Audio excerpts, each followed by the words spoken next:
Shalom Bapak Ibu sekalian, selamat malam untuk kita semua yang sudah hadir di ruangan Zoom pada malam hari ini. Mudah-mudahan suara saya terdengar dengan jelas ya. Sebelumnya, izinkan saya perkenalkan diri saya adalah Nelly, spesialis perlindungan anak Wahana Visi Indonesia.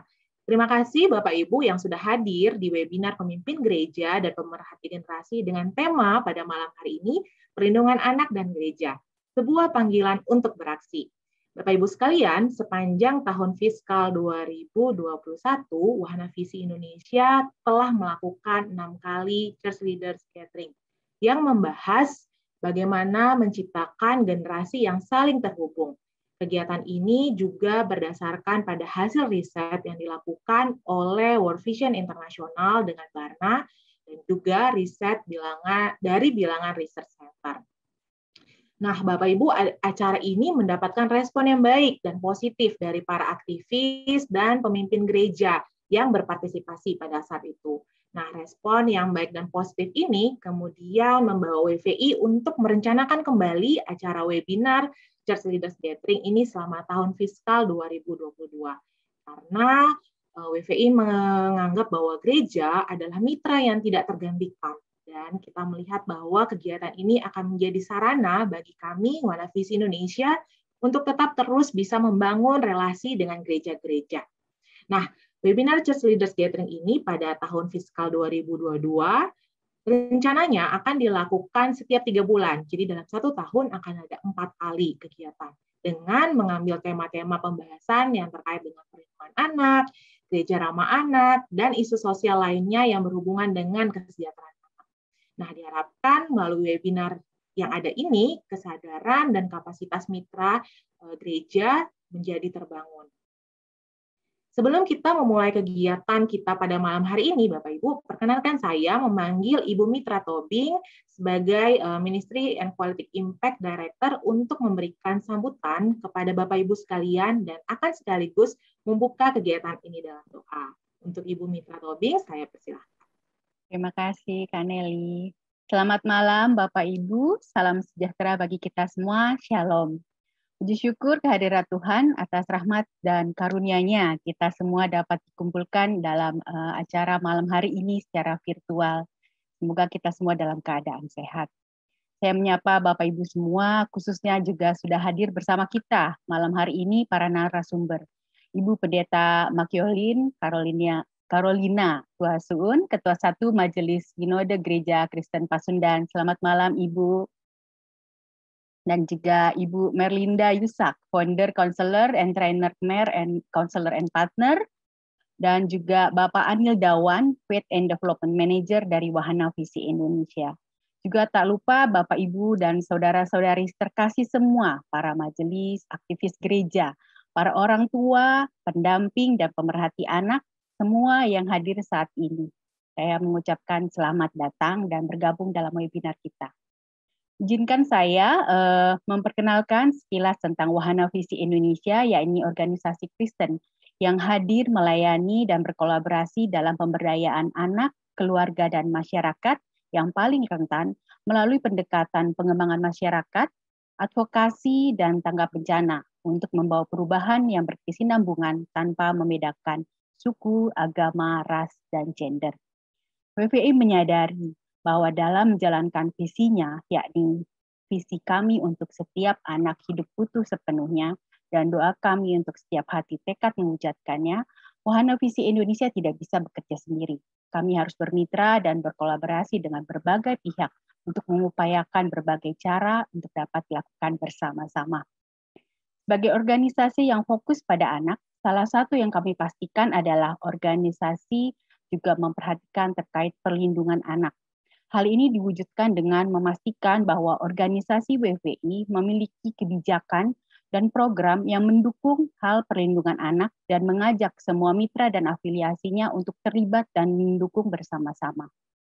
WVI memiliki kebijakan safeguarding, yakni perlindungan anak dan orang dewasa yang di dalamnya mengatur semua hal termasuk memastikan adanya kebijakan organisasi, peran dan tanggung jawab, proses rekrutmen, pengaturan kunjungan ke lapangan, komunikasi yang aman dan baik, mitigasi hingga pengelolaan pelanggaran, desain dan pengelolaan program, dan termasuk memastikan partisipasi anak. Program-program yang dibangun dan dilakukan oleh WVI bersama mitra-mitra harus menyasar dan berkontribusi kepada anak-anak di wilayah dampingan. Di antaranya program pengasuhan dengan cinta, Channel of Hope, perlindungan anak, program-program kesehatan, program pendidikan, ketahanan keluarga, dan lain sebagainya. Saat ini izinkan saya akan mengajak kita semua menyaksikan cuplikan kebijakan safeguarding yang ada di WVI. Minta tolong Kak Bea boleh diputarkan videonya, kita saksikan bersama. Tahukah Anda bahwa kekerasan terhadap anak dan juga orang dewasa banyak terjadi di sekeliling kita? 2 dari 3 anak dan remaja, perempuan atau laki-laki, pernah mengalami kekerasan sepanjang hidupnya. Dampaknya begitu besar, baik dampak fisik berupa luka, cacat, kematian, maupun dampak psikologis, kurang percaya diri, murung, dan cenderung berpikir negatif. Wahana Visi Indonesia berkomitmen memastikan lingkungan yang ramah dan aman bagi anak dan penerima manfaat dewasa. Mereka adalah penerima manfaat yang perlu kita hormati dan lindungi. Kami ingin mengajak Anda untuk menghormati dan melindungi mereka melalui kebijakan safeguarding. Bersama-sama kita mencegah, melaporkan, dan merespon kekerasan terhadap anak dan penerima manfaat dewasa. Semua orang menjadi bagian dari kebijakan ini. WVI tidak mentoleransi kekerasan terhadap anak dan penerima manfaat dewasa yang dilakukan oleh staf dan afiliasi WVI atau mitra WVI. 9 standar kebijakan safeguarding meliputi 1. Kebijakan, siapa saja yang terlibat dan tanggung jawab masing-masing. 2. Tindakan yang boleh dan tidak boleh dilakukan kepada anak dan penerima manfaat dewasa. 3. Persyaratan spesifik mengenai kekerasan dalam rekrutmen staf. 4. Ketentuan yang wajib dipatuhi oleh setiap orang yang berkunjung ke wilayah dampingan WVI. 5. Setiap orang wajib memastikan keamanan dan martabat anak dan penerima manfaat dewasa di setiap media komunikasi, termasuk media sosial. 6. Semua wajib melaporkan bila mengetahui adanya tindakan kekerasan. 7. Memastikan program tidak membahayakan anak dan penerima manfaat, serta memastikan adanya mekanisme untuk menyampaikan keluhan dan masukan. 8. Memastikan keamanan data anak dan kerahasiaannya. 9. Anak aman dalam keterlibatannya di setiap program WVI. Info lengkap tentang kebijakan safeguarding dapat mengunjungi website kami di www.wahanavisi.org.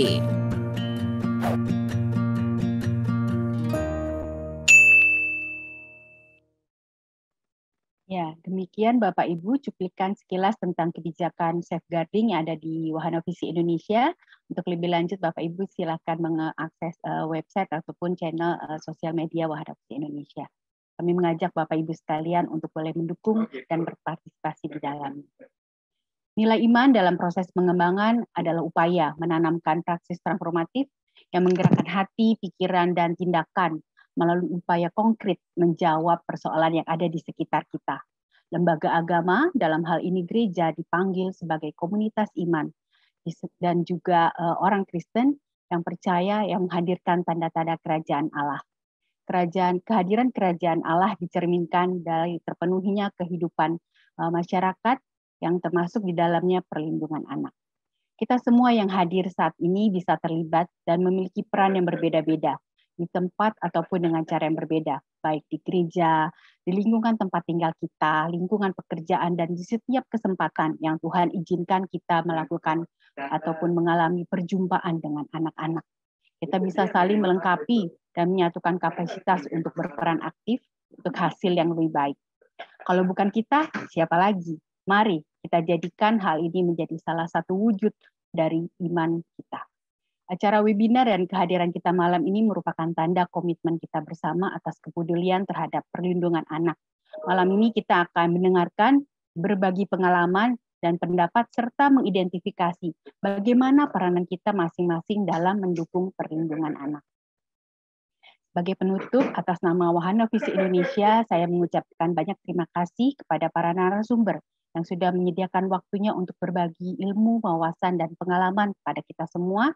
Terima kasih kepada rekan-rekan panitia yang sudah memfasilitasi dan memastikan rangkaian webinar ini dapat berjalan dengan baik. Terima kasih kepada semua peserta yang sudah meluangkan waktu dan berkomitmen untuk bisa mengikutinya, dan kita semua berharap kegiatan ini bisa berjalan dengan lancar, dan kita juga berharap kegiatan ini membawa manfaat bagi kita dan juga orang-orang di sekitar kita. Kemuliaan hanya bagi Tuhan, Tuhan memberkati kita semua.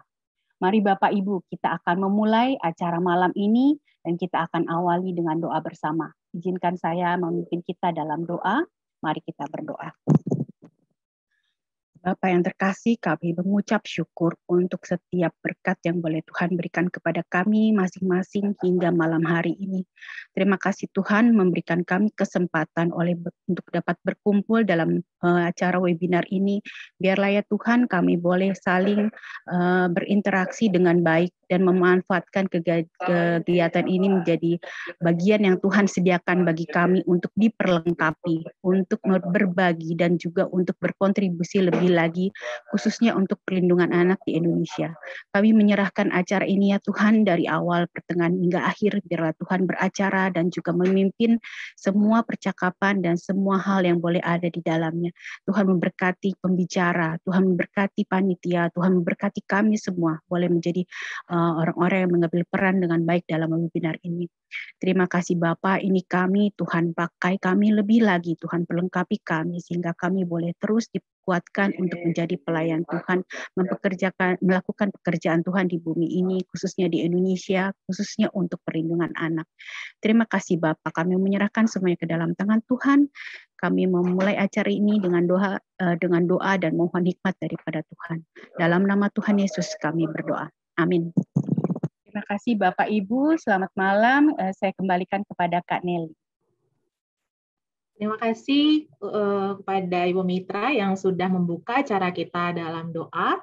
Bapak Ibu, kita akan mulai acara kita. Bapak Ibu bisa berpartisipasi dalam kegiatan ini melalui kolom chat, atau nanti ketika Bapak Ibu punya pertanyaan, silahkan menggunakan kolom Q&A yang ada di kiri bawah ya, kalau saya tidak salah dengan tampilannya Bapak Ibu sekalian. Bapak Ibu bisa menuliskan di situ, nanti akan ada panitia yang membantu untuk bisa memilihkan agar para narasumber bisa menjawab. Nah, saya akan mulai Bapak Ibu dengan perkenalan para speakers. Kita akan selama 2 jam ke depan, kita akan sama-sama mendengarkan dari para narasumber mengenai fakta di lapangan terkait pemerhati generasi dan pemimpin gereja sebagai protektor atau pelindung. Nah, kita dipanggil untuk melindungi anak dan keluarga. Kita juga melihat ya Bapak Ibu belakangan ini bagaimana berita mengenai kekerasan terhadap anak itu masih terjadi. Bahkan ada yang terjadi di lingkungan keluarga dan gereja, yang mana adalah lingkungan ini yang seharusnya menjadi pelindung mereka yang pertama. Tapi malah kekerasan terjadi di lingkup ini. Tentu situasi ini memanggil kita untuk melakukan aksi nyata, melindungi anak-anak, sang generasi penerus bangsa kita yang juga adalah penerus di gereja kita. Nah, kita akan sama-sama mendengar selama 2 jam ke depan bagaimana perspektif psikologi dan teologi dalam upaya pencegahan dan penanganan kekerasan, termasuk kompetensi serta langkah strategis apa saja untuk mengupayakan perlindungan anak secara holistik yang bisa dilakukan di lingkup jemaat, klasis, maupun di sinode.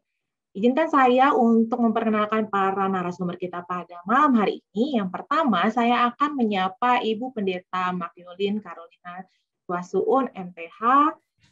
Selamat malam, Ibu. Halo Kak Nelly, selamat malam. Juga selamat malam Bapak Ibu peserta webinar pada malam hari ini. Ibu Makiolin adalah Ketua 1 Majelis Sinode Gereja Kristen Pasundan. Ibu Makiolin saat ini terlibat aktif dalam banyak kegiatan kemitraan terkait dengan perlindungan anak dengan lembaga lain. Beberapa di antaranya menjadi anggota Tim Panduan Nasional Gereja Ramah Anak bersama Kementerian Pemberdayaan Perempuan dan Perlindungan Anak. Juga menjadi anggota Tim Alkitab Parenting di LAI. Dan saat ini, Bapak Ibu, Ibu Makiolin sedang menempuh studi doktoral di STFP Jakarta. Ibu sudah siap untuk membagikan materi pada malam hari ini, Bu? Dengan senang hati kami Gereja Kristen Pasundan berbagi dengan Bapak Ibu sekalian. Terima kasih, Kaneli. Terima kasih, Ibu Makiolin. Oke, saya akan memperkenalkan narasumber yang berikutnya. Saya akan memanggil Ibu Melinda Jusak, SPSI CBA. Halo Ibu, selamat malam. Selamat malam, Bapak, Ibu, dan semua peserta yang meluangkan waktu di malam ini. Iya. Selamat malam. Ibu Melinda merupakan founder, counselor, and trainer di KMIR Counselor and Partners. Ibu Melinda juga aktif dalam pelayanan untuk anak dan perempuan, ya Bu ya, beberapa di antaranya counselor and facilitator. Kemudian juga Ibu Melinda melakukan pelayanan penjara ya di Rutan dan LP Cipinang, Wanita Tangerang, Wanita Pondok Bambu. Dan yang nggak kalah seru juga nih, Ibu Melinda juga sebagai trainer and facilitator Badan Narkotika Nasional RI. Sudah siap ya Bu ya untuk malam hari ini ya Bu berbagi dengan Bapak Ibu sekalian ya? Siap sekali. Oke, terima kasih Ibu Melinda. Ya, sama-sama. Yang ketiga, narasumber berikutnya, ini adalah rekan saya di Wahana Visi Indonesia. Saya langsung panggil Bapak Dr. Anil Dawan, SPH MPH, Faith and Development Manager Wahana Visi Indonesia. Halo Pak Anil, selamat malam. Halo Nelly dan Bapak Ibu sekalian, Shalom, salam sejahtera untuk kita semua, salam sehat. Ya, selain menjadi Faith and Development Manager di Wahana Visi Indonesia, Pak Anil juga Bapak Ibu sangat aktif sekali membuat berbagai tulisan ya dalam bentuk jurnal, artikel, buku, dan modul. Nah, ini saya meng-highlight beberapa saja yang terbaru ya, karena panjang sekali Bapak Ibu, banyak ya. Beberapa di antaranya modul dukungan psikososial untuk pemimpin agama dalam kebencanaan. Juga ada perempuan alor di pusaran budaya Belis, sebuah pendekatan etnografis melalui revitalisasi budaya. Dan ini yang mungkin juga akan terkait ya dengan sesi kita pada malam hari ini. Rusuh, resah, atau ramah anak. Nah, kita akan langsung saja kepada sesi yang pertama yang akan disampaikan oleh Pak Anil. Pak Anil akan menyampaikan materi dengan judul Perlindungan Anak dan Gereja menjadi Gereja yang Ramah Anak. Untuk waktu dan tempat, saya persilakan kepada Pak Anil. Silakan Pak. Oke, terima kasih. Shalom Bapak Ibu sekalian. Pada hari ini kita bersyukur karena kita masih diberikan kesempatan oleh Tuhan memperbincangkan tentang perlindungan anak dan gereja. Mungkin kita akan selalu bertanya sih apa hubungan antara perlindungan anak dan gereja. Tapi ini sebuah panggilan aksi. Bolehkah saya dibantu untuk share screen-nya? Jadi kalau kita berbicara tentang perlindungan anak, Bapak Ibu sekalian, maka ada bagian yang kita perlu lihat di sini bahwa ada harapan yang besar untuk mewujudkan anak Indonesia yang sejahtera dan maju. Ada satu harapan besar untuk mewujudkan harapan anak Indonesia yang sejahtera dan maju. Nah, harapan ini tentunya sesuatu yang harus kita wujudkan. Karena ketika anak Indonesia itu sejahtera, maju, itu ternyata jalan atau langkah kita ke sana jalannya tidak mulus. Selalu ada gap antara harapan dan kenyataan. Dan faktanya bahwa kekerasan terhadap anak itu terjadi terus berulang. Baik secara intensitas, secara kuantitas, dan secara kualitas. Yang terus meningkat dari tahun ke tahun. Kita tahu Bapak Ibu sekalian bahwa meskipun kita sebagai negara kita Indonesia, next bisa ditampilkan, meskipun negara kita Indonesia ya sudah meratifikasi konvensi hak anak, ya itu satu bagian yang memang bagian yang penting sebagai keterlibatan kita sebagai negara untuk meratifikasi konvensi hak anak, dan kita sudah melakukan juga revisi Undang-Undang Perlindungan Anak. Tetapi berdasarkan data-data yang kita peroleh, ini membuka mata dan realita. Bahwa berdasarkan data Simfoni, ya, PPA, kita melihat pada tanggal 1 Januari sampai tanggal 19 Juni tahun 2020, itu berarti sebelum terjadi pandemi, ya, kita telah melihat bahwa suatu data yang agak memprihatinkan. ada sekitar 3.087 kasus kekerasan terhadap anak.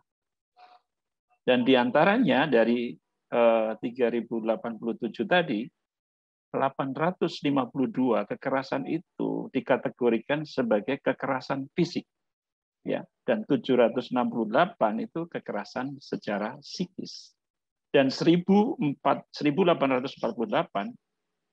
ada kasus kekerasan secara seksual, dan angka ini tergolong sangat tinggi. Nah, biasanya kalau orang melihat angka, itu hanya angka, ya. Tetapi kita harus pastikan bahwa angka ini tidak bertambah lagi. Ya. Semua komponen harus terlibat karena harapan mewujudkan anak Indonesia yang sejahtera dan maju tadi sebetulnya bukan hanya tanggung jawab satu lembaga atau dua lembaga, tetapi tanggung jawab kita bersama. Upaya-upaya untuk melakukan pencegahan mengacu pada protokol penanganan anak, khususnya anak-anak korban kekerasan dalam situasi pandemi COVID itu terjadi, dan memang faktanya pandemi kemarin itu menambah eskalasi intensitas, kuantitas, maupun kualitas kekerasan terhadap anak. Next, berikutnya. Perwujudan Indonesia layak anak di tahun 2030. Ini sebetulnya ada blueprint, ya, ada skenario besar yang diharapkan kita sebagai bangsa Indonesia. Nah, perwujudan Indonesia layak anak di tahun 2030 itu sebetulnya membutuhkan kontribusi bersama setiap pihak di negara ini. Kami Wahana Visi Indonesia itu ingin berupaya juga untuk mewujudkan kesejahteraan bagi setiap anak. Karena apa? Karena tadi sudah disebutkan juga oleh Kak Mitra bahwa WVI itu mendukung komitmen gereja. WVI adalah mitra gereja gereja adalah mitra yang tidak tergantikan bagi WVI. Khususnya dalam upaya perlindungan anak, karena ketika kita melihat bahwa gereja itu ada sebelum WVI ada di sebuah daerah, WVI sudah juga melakukan capacity building, pengembangan kapasitas kepada para pemimpin gereja. Para pemimpin gereja bukan hanya pendeta dan penatua dalam hal ini, tetapi juga adalah seluruh aktivis, seluruh pemerhati anak, termasuk guru sekolah minggu, orang tua, dan orang-orang yang terlibat secara langsung dalam melakukan pengasuhan terhadap anak. Kita melakukan terhadap pendeta, guru sekolah minggu, pegiat, dan pemerhati anak. Dan kita jumlah sekitar ada 210 orang pemimpin gereja dan 24 chat. Ini adalah Congregation Hope Action Team atau kita sebut kelompok aksi perlindungan anak berbasis gereja. Nah, di sini ini adalah yang menjadi cikal bakal untuk tim Gereja Ramah Anak, yang sebetulnya mereka melakukan aksi pencegahan maupun aksi penanganan ketika terjadi kekerasan terhadap anak. Next. Nah, ini saya ingin mengajak Bapak Ibu sekalian berdasarkan IPM, Indeks Pembangunan Manusia. Sebetulnya indeks pembangunan manusia Indonesia itu ada disparitas antara indeks pembangunan manusia perempuan dan indeks pembangunan manusia laki-laki. Kalau Bapak Ibu sekalian perhatikan di sini, sebetulnya IPM secara total yang warna hijau itu kita ada di posisi 31,94%. Artinya indeks pembangunan manusia Indonesia pada posisi seperti itu. Apakah ini boleh dikatakan baik? Ya, saya kira ada dalam kondisi yang lumayan baik. Tetapi kan tadi kita ingin meningkatkan.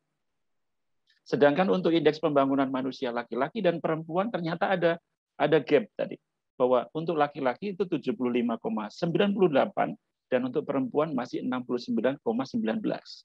Artinya kalau kita berbicara konteks perlindungan anak dalam perspektif gender, nampaknya laki-laki dan perempuan masih ada perbedaan perlakuan di sini. Indeks pembangunan manusianya belum sama. Next, berikutnya. Nah, kalau kita perhatikan dengan indeks pembangunan, indeks perlindungan anak atau disingkat dengan IPA, ya, itu capaian yang ada kalau kita lihat ini di tahun 2018 itu 62,72%, lalu naik di tahun 2019 itu 66,26%, dan di tahun 2020 itu naik lagi menjadi 66,89%. Nah, Kalau kita lihat, Bapak Ibu sekalian, rekan-rekan sekalian, capaian IPA nasional ini telah mengalami peningkatan.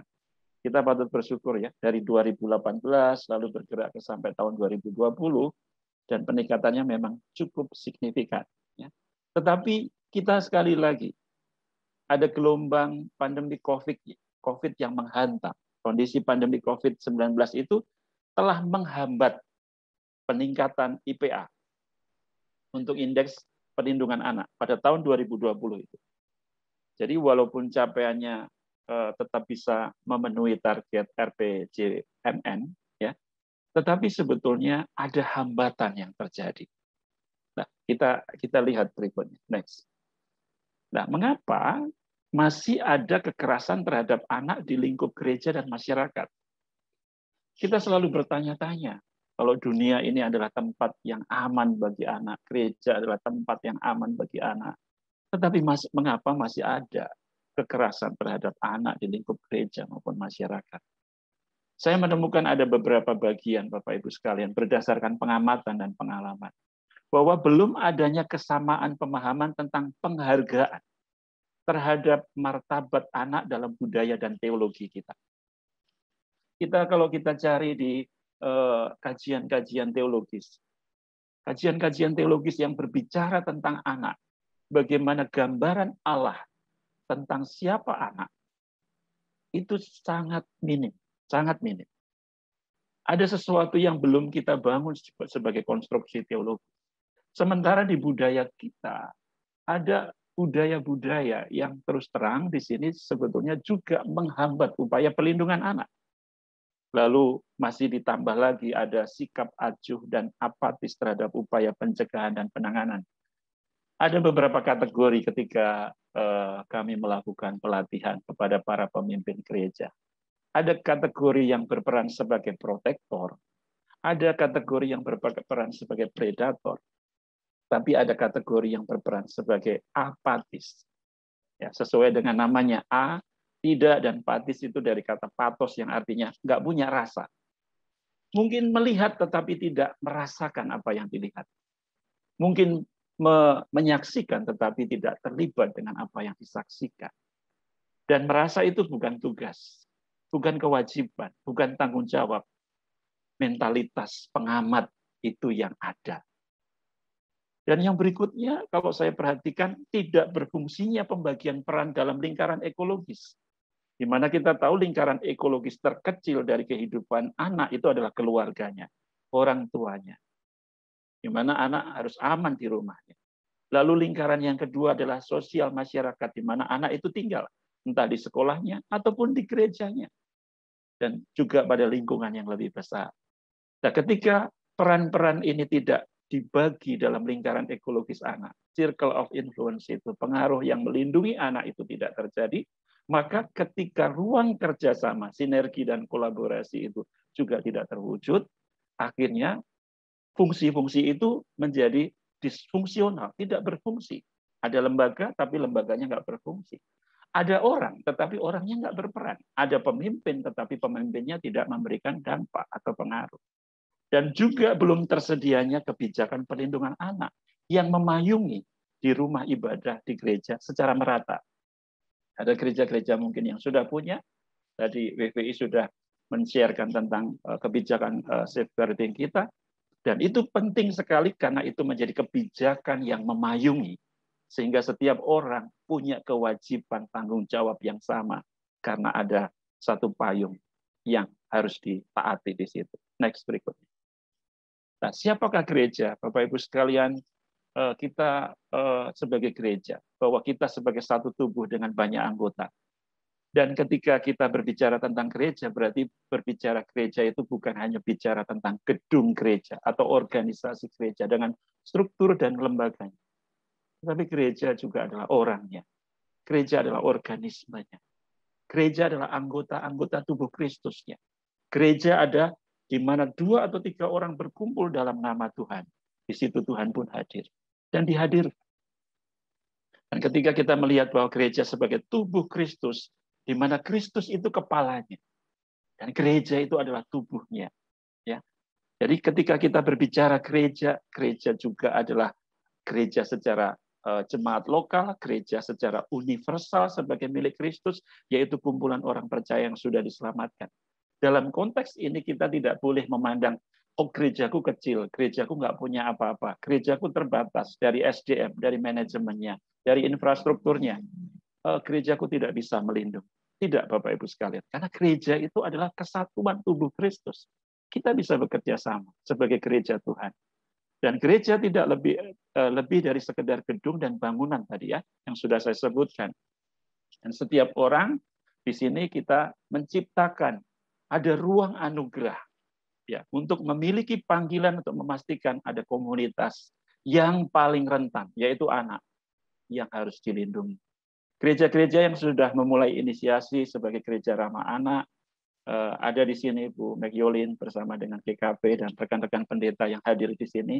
Saya menyambut Bapak Ibu sekalian. Ada gereja Kemih, gereja Masehi, Injili Halmahera di Halut maupun di Haltim, ya, dan di berbagai tempat mungkin yang tidak saya sebutkan. Kemit, gereja Masehi Injili Timur, dan juga BNKP, gereja-gereja lintas denominasi, teman-teman di Kalimantan Barat, di Bengkayang. Ya. Lalu gereja Bala Keselamatan di Palu Barat, Sulawesi Tengah, gereja Kristen Jawi Wetan di Jawa Timur, dan juga beberapa rekan-rekan dari gereja GKI Tanah Papua, ya, dan keuskupan di Wamena, di Asmat, dan mungkin masih banyak lagi gereja-gereja yang sudah menjadi gereja Tuhan yang mengambil inisiasi untuk menjadi gereja yang melindungi anak-anak. Next. Hasil riset, saya ingin membuktikan bahwa hasil riset yang mendukung pembuktian peran pemimpin gereja untuk melindungi anak. Hasil riset ini sedang disubmit ke jurnal internasional, tetapi sebetulnya menemukan satu makna ketika kami melakukan refleksi. Dalam konteks setelah terjadi likuifaksi tsunami di Palu, Sigi, dan Donggala, bersama dengan Bukrida, dan juga bersama dengan PGI dan Majelis Ulama Indonesia, kami coba melihat intervensi yang dilakukan oleh Wahana Visi bersama dengan rekan-rekan lembaga agama dan gereja ini. Bahwa ketika terjadi suatu peristiwa, misalkan terjadi bencana, anak mengalami trauma.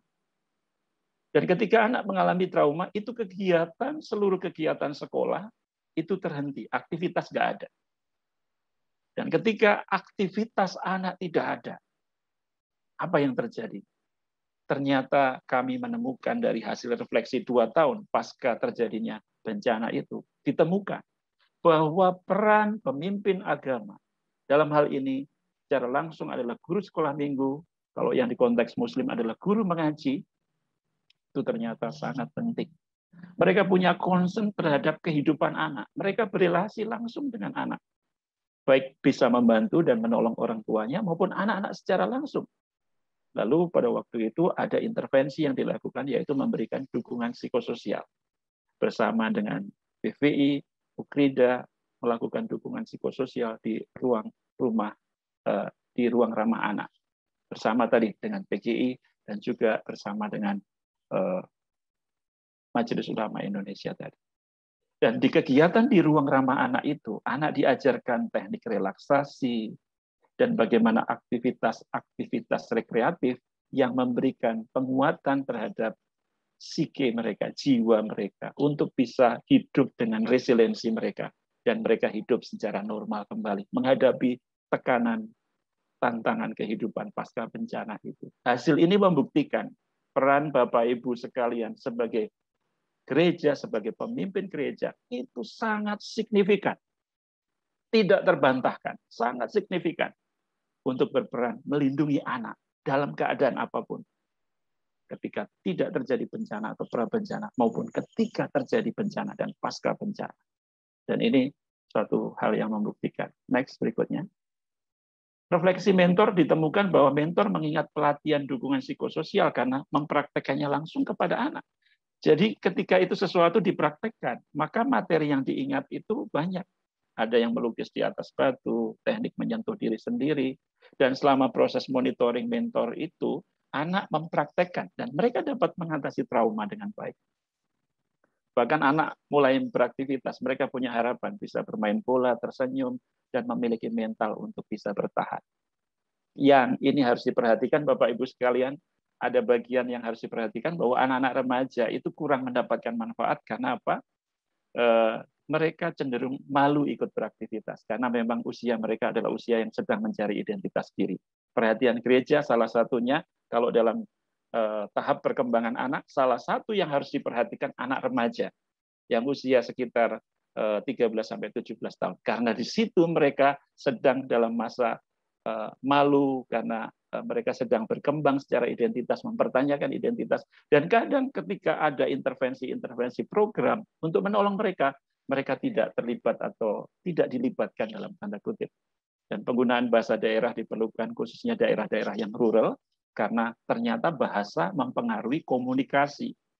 Dan ternyata ketika kita bisa dekat dengan bahasa daerah, komunikasi itu dapat digunakan dengan baik. Kalau tidak ada bahasa Indonesia, tentunya yang baik dan benar ketika melakukan pendekatan terhadap intervensi terhadap anak. Next berikutnya. Nah, prinsip panduan teologis saya hanya menyebutkan 4 klaster di sini. Bahwa setiap anak memiliki harkat dan martabat yang berharga dan mulia.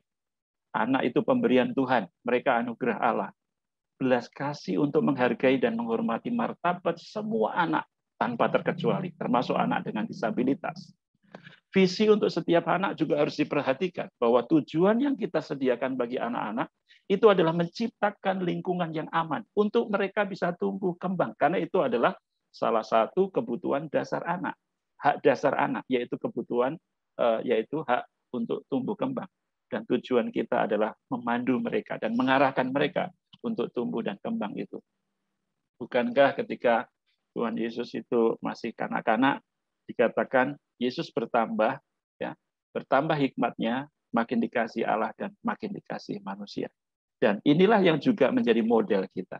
Tindakan dan sikap kita untuk semua anak penting untuk melakukan upaya penyadaran dan pembelaan. Next berikutnya. Potensi gereja ada berbagai tempat, gereja ada di berbagai tempat. Dari kota besar sampai kota kecil. Dan sampai mencapai level akar rumput. Gereja harus memberikan pengaruh terhadap isu-isu perlindungan anak karena memiliki anggota di segala segmen usia. Dan yang terpenting bahwa di gereja ada anak dan orang tua. Next, terakhir. Manajemen SDM dan sarpras harus dikembangkan di sini. Gereja bisa memperjumpakan anak dengan Tuhan sebagai gambaran Allah yang merangkul dan memeluk, bukan memukul, ya, merangkul bukan memukul, dan gereja memberi ruang bagi perkembangan anak. Secara holistik, gereja menghadirkan tanda-tanda kerajaan Allah dalam memperhatikan anak-anak yang paling rentan. Penafsiran Alkitab perlu diperhatikan supaya tidak mendukung justru kekerasan terhadap anak, adanya data tentang anak dan kerentanannya, dan gereja melakukan keadilan transformatif maupun mendukung keadilan yang memulihkan atau restoratif justice.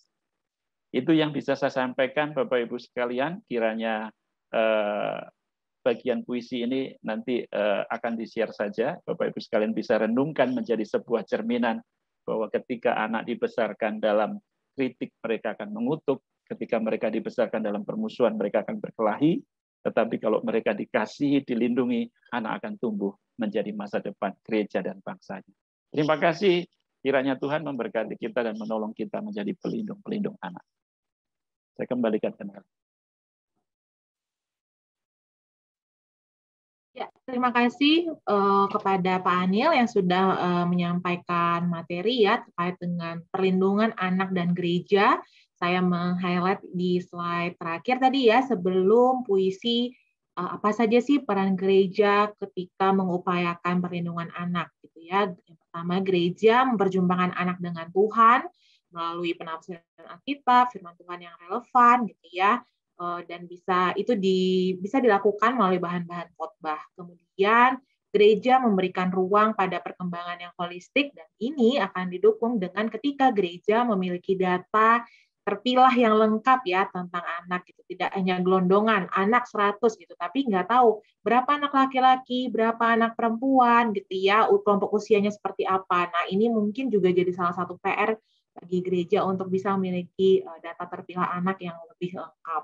Dan terakhir, bagaimana gereja menghadirkan tanda kerajaan Allah gitu ya, dengan melakukan keadilan transformatif dan mendukung keadilan yang memulihkan.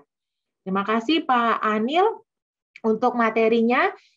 Sambil mungkin Pak Anil bisa melihat, Bapak Ibu silahkan mengisi ya, menggunakan kolom Q&A untuk memberikan pertanyaan kepada Pak Anil, boleh menuliskan pertanyaan nanti ini ditujukan kepada siapa, jadi nanti Pak Anil bisa memilih ya mana pertanyaan yang mau langsung dijawab di kolom Q&A atau akan dijawab secara live nanti setelah 3 narasumber kita memberikan materi. Nah, langsung saja ke materi kedua, saya akan memanggil Ibu Merlinda Jusrak dari Kemir Counseling untuk bisa memberikan materi. Silakan Ibu, waktu dan tempat saya persilakan. Ya, terima kasih. Sebentar saya akan share screen. Menarik sekali yang dibawakan oleh Bapak Anil ya. Iya, sebentar.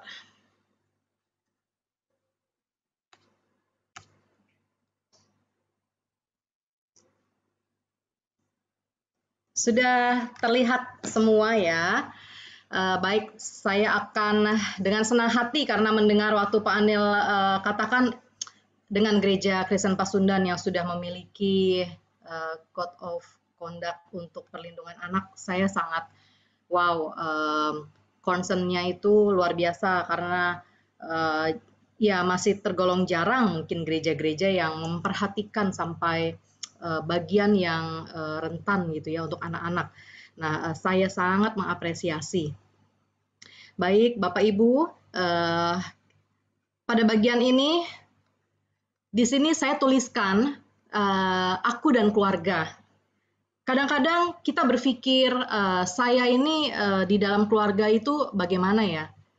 Saya dalam rencana Tuhan, apakah kita semua tahu bahwa saya benar-benar dalam rencana Tuhan? Dan kalau kalimat ini ditanyakan kepada anak-anak yang ya remaja ya, mungkin umurnya sudah 12, mereka sudah tahu untuk kalimat pertanyaan seperti ini. Ya, jadi apakah kamu dalam rencana Tuhan? Kamu tahu kamu ada orang yang direncanakan Tuhan, yang dikasihi Tuhan? Aku yang diinginkan orang tuaku, atau aku ditolak oleh orang tuaku, atau berupa kalimat dan bisa dipilih gitu misalnya. Dan diteruskan ya, bisa di-create sendiri. Ini adalah salah satu interaksi untuk anak-anak yang memang sudah usia 10 tahun, 11, dan seterusnya. Ya, masih di bawah 18. Ini bisa dipakai karena dengan dia menyebutkan satu kalimat saja, ini sudah menjadi bahan atau modal untuk para pemerhati generasi, baik guru sekolah minggu, siapapun yang terkait, bisa jadi bahan interaktif untuk digali lebih dalam lagi. Satu kalimat saja sudah bisa untuk menggali. Nah, kenapa hal ini penting? Nanti akan jadi lebih kelihatan ya, mengapa ini begitu penting. Ada interaksi dengan anak-anak sekolah minggu atau remaja.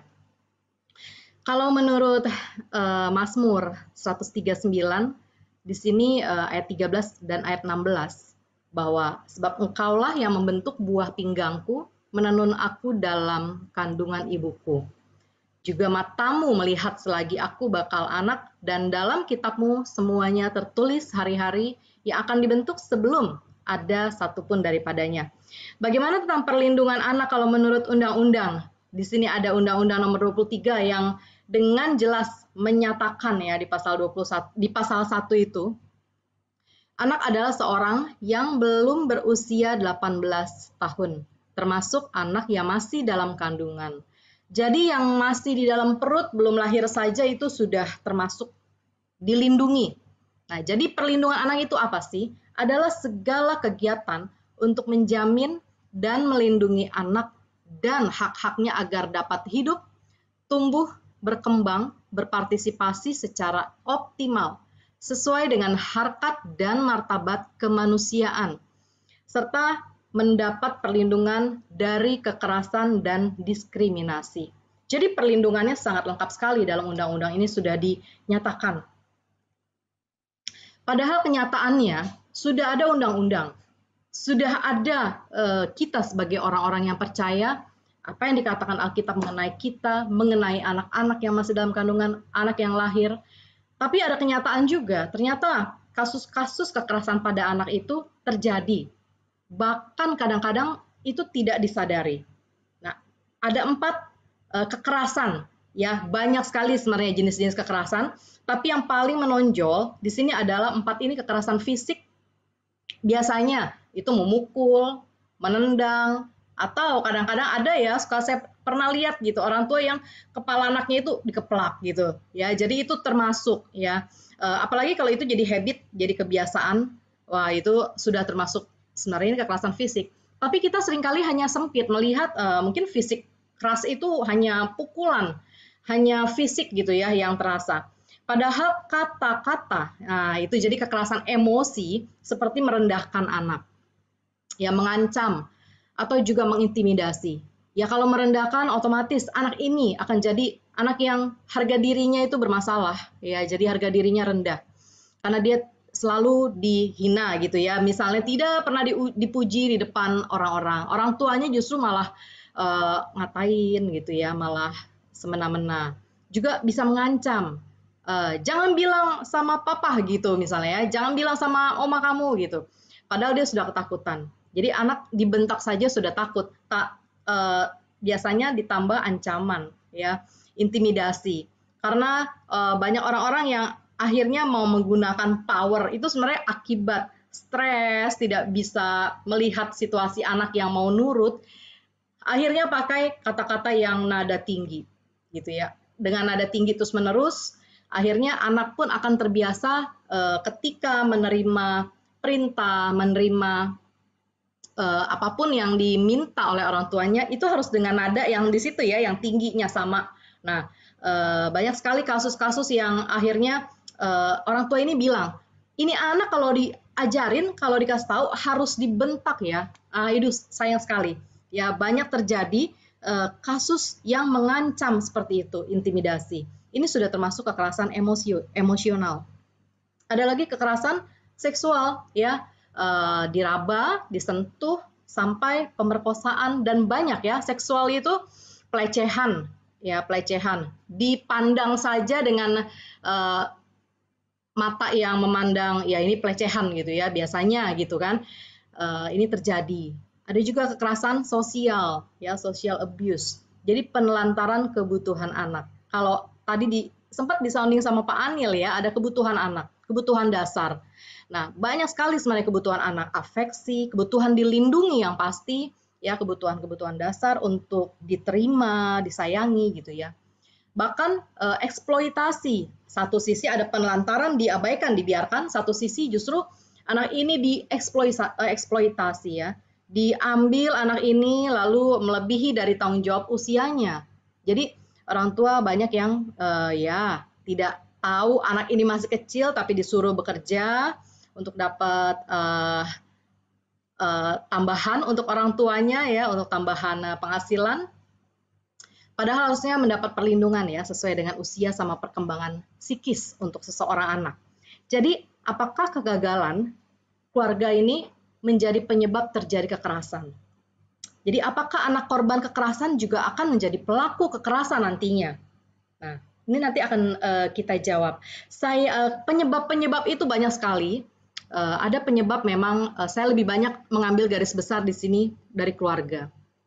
Karena bagaimanapun seseorang yang keras itu karena memang dia berasal dari keluarga. Bagaimana keluarganya? Ya, dia akan menjadi seseorang seperti apa? Bisa jadi seorang yang keras atau seorang yang memang justru tidak mau keras karena dulu orang tua saya begitu, saya nggak mau melakukan gitu ya. Dan ada pertobatan.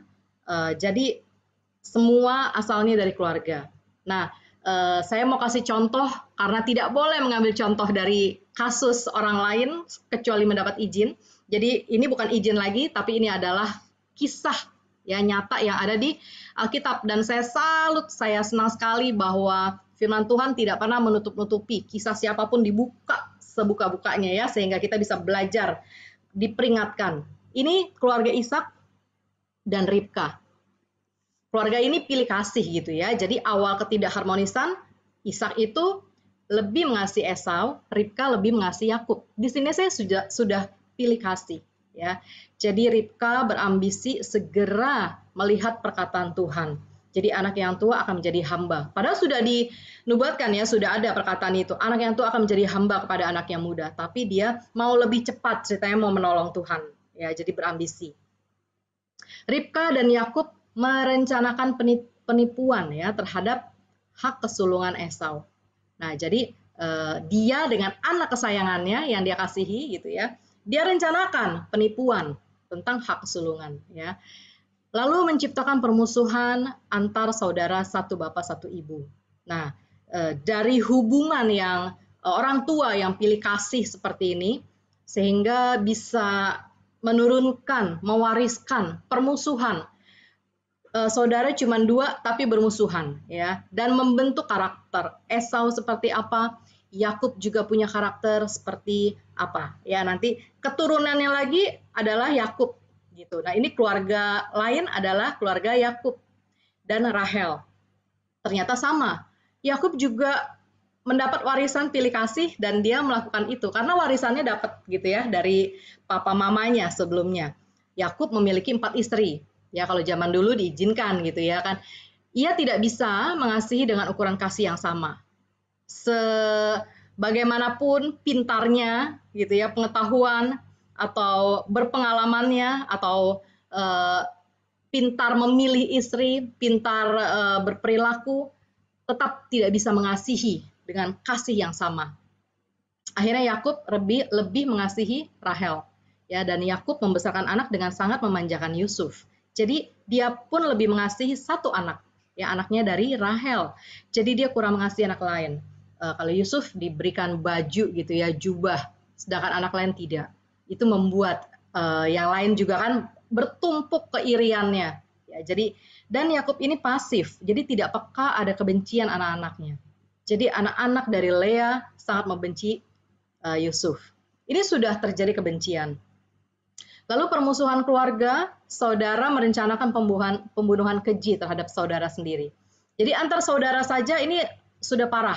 Saudara dengan saudara ada perencanaan pembunuhan lagi. Pembunuhannya keji pula. Ya, jadi dimasukkan ke sumur, mau dibunuh gitu. Jadi mau ditangkap gitu ya.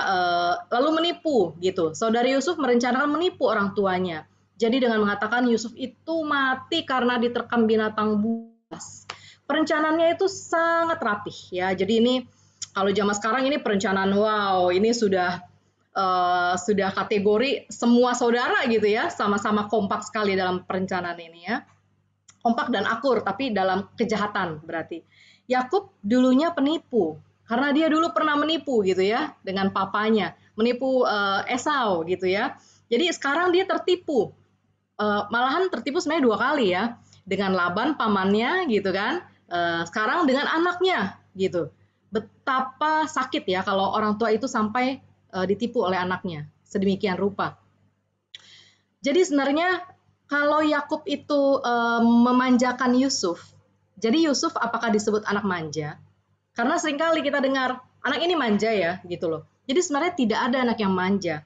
Kalau kita belajar dari apa yang Alkitab katakan dan belajar melihat bahwa sebenarnya jadi mana nih? Orang tua atau anak atau orang tua ya. Jadi yang ada adalah orang tua yang memanjakan anak. Jadi tidak ada sebenarnya anak manja. Ya orang tuanya memanjakan gitu ya. Kondisi anak jadi begitu.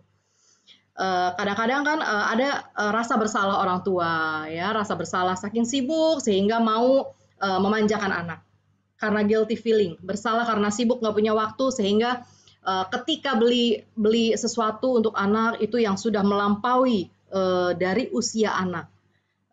Harusnya anak itu masih memegang mainan yang seusianya, tapi karena dengan guilty feeling mungkin merasa dulu saya susah dan mau menyenangkan, akhirnya dibelikan sesuatu yang melebihi dari usianya, yang seharusnya mungkin usia di atas 5 tahun lebihnya gitu baru bisa didapatkan, tapi ini sudah diberikan. Nah ini zaman sekarang sekali gitu ya.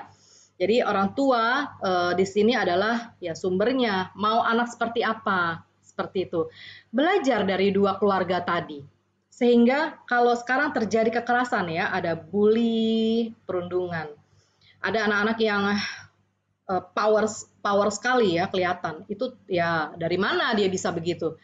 Ya dia belajar dari orang tuanya, belajar dari sosmed bisa, karena berlebihan diberikan izin untuk melihat akses fasilitas ya dari sosmednya, film ya. Jadi dari teman juga ya yang senior, dia bisa jadi orang yang power gitu dari kecil ya. Sekarang kalau anak-anak itu bisa punya power, nggak perlu dilatih panjang, nggak perlu dilatih bertahun-tahun. Coba saja lihat seseorang anak yang orang tua benar ya, tidak mau anaknya kepanasan gitu ya. Jadi turun dari mobil, langsung masuk ke rumah AC semuanya. Anak ini tinggal bilang, Mbak, minum. Mbak, ini makanannya nggak enak gitu. Mbak, kok sakit gitu kan. Jadi semuanya itu sudah powerful dengan satu kendali. Nah, dan dibiarkan ya. Jadi itu membentuk si anak ya, dan sehingga kalau dia tidak dituruti, temperamennya bisa jadi marah, nggak suka, tidak bisa menerima kata tidak. Jadi dibentuk sehingga dewasa besar sedikit aja dia jadi orang yang temperamen, bisa jadi orang yang keras gitu ya. Nah, ada juga anak yang lemah, yang tidak mampu. Ini biasa anak misalnya anaknya yang tadi ya tidak mendapat penghargaan, kurang dipuji, yang ada dibodoh-bodohi gitu ya, dimarahi, tidak diterima, kayak ditolak. Nah, dia lemah harga dirinya gitu ya, jadi merasa tidak mampu. Nah, jadi dia akan bilang, aku nggak pernah diajar sama orang tua bagaimana caranya untuk stand up untuk diriku. Ya, sampai besar pun ini akan kebentuk seperti ini, orang yang ngalah gitu ya. Benar bahwa memang harus ada leader, harus ada follower, tapi ini beda. Kalau untuk ngalah yang salah ya akan jadi membentuk tidak bisa berkata tidak. Ya, people pleasure jadinya. Nggak enak loh, jadi orang yang maunya menyenangkan banyak orang ya, tidak bisa bilang tidak gitu, tidak bisa menolak ya. Nah, jadi umumnya terjadi di budaya nih, saya bicara budaya dan gereja ya, bahwa anak laki-laki itu nggak boleh menangis. Jadi ekspresi nangis itu untuk anak cewek gitu, cengeng nggak boleh ya, nangis dikit kamu kan anak cowok, suka dengar kayak gitu ya Bapak Ibu ya. Nah, jadi seringkali ini salah sekali, padahal harusnya emosi anak masih kecil pun nggak apa-apa kalau menangis, yang penting kan bukan temperamental yang dia guling-guling di tanah ya kan. Jadi kalau dia menangis udah agak tenangan kan bisa ditanya, jadi kamu kenapa sayang gitu ya, jadi ditanya sebab kenapa. Belajar anak itu jadi bisa menyalurkan emosinya, perasaannya, sehingga dia memiliki justru emosi yang positif karena diterima ya. Tapi bukan jadi dibiarkan ngamuk ya, karena kita tahulah batas anak sendiri. Nah, begitu juga di sekolah minggu, di gereja gitu ya. Anak ini nangis kenapa? Kan nangis sedih kah, nangis takut kah? Itu kan harus bisa dilihat ya. Nanti kita akan lihat ya lebih lanjut. Nah, umumnya lagi di budaya Asia dan gereja untuk menyimpan aib agar pimpinan gereja tidak malu. Ya, ini ditekan aja atau dipindahkan aja, dipindah tugaskan ya. Jadi ketutup semuanya, aman gitu ya. Jadi ini kebiasaan menyimpan, mengubur gitu ya. Nah, ini terjadi. Lalu budaya kita juga terbiasa untuk dipaksa memberi maaf. Ayo minta maaf. Kalau ada yang konflik, diakurkan dalam satu ruangan, minta maaf. Selesai. Didoakan rasanya selesai. Padahal itu tidak selesai. Itu hanya memaksa ya. Kayak gunung es gitu. Yang suatu saat itu sebenarnya kebenciannya mungkin masih ada. Karena tidak resolusi, tapi dipaksa untuk resolusi ya, justru bukannya rekonsiliasi malah. Jadi siapa yang benar, siapa yang salah, tidak dua-duanya punya porsi yang sama gitu ya untuk bisa meluapkan emosinya gitu. Jadi nanti dulu kalau mau memberi maaf, oke, diselesaikan dulu.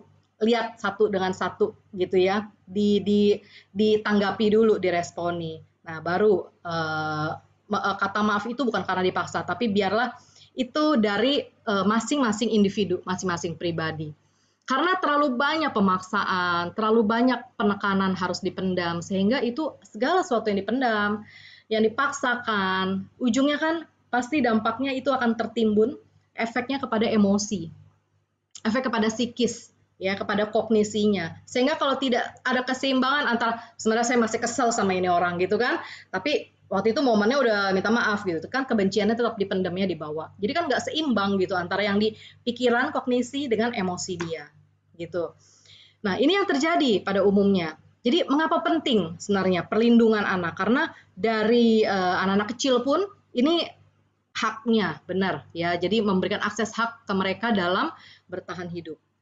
Bertahan hidup, karena anak kadang-kadang memang perlu dibiarkan, nggak apa-apa sulit sedikit. Jadi mereka tahu yang namanya harus bertahan. Jadi nggak gampang menyerah gitu.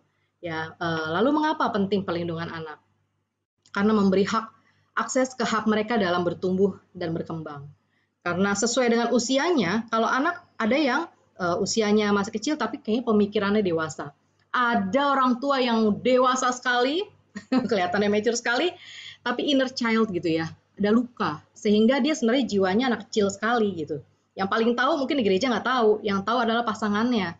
Sehingga bisa terjadi, kadang-kadang pasangannya bisa, khotbah bisa jago nih, tapi di rumah suka mukul gitu kan. Ya banyak seperti itu.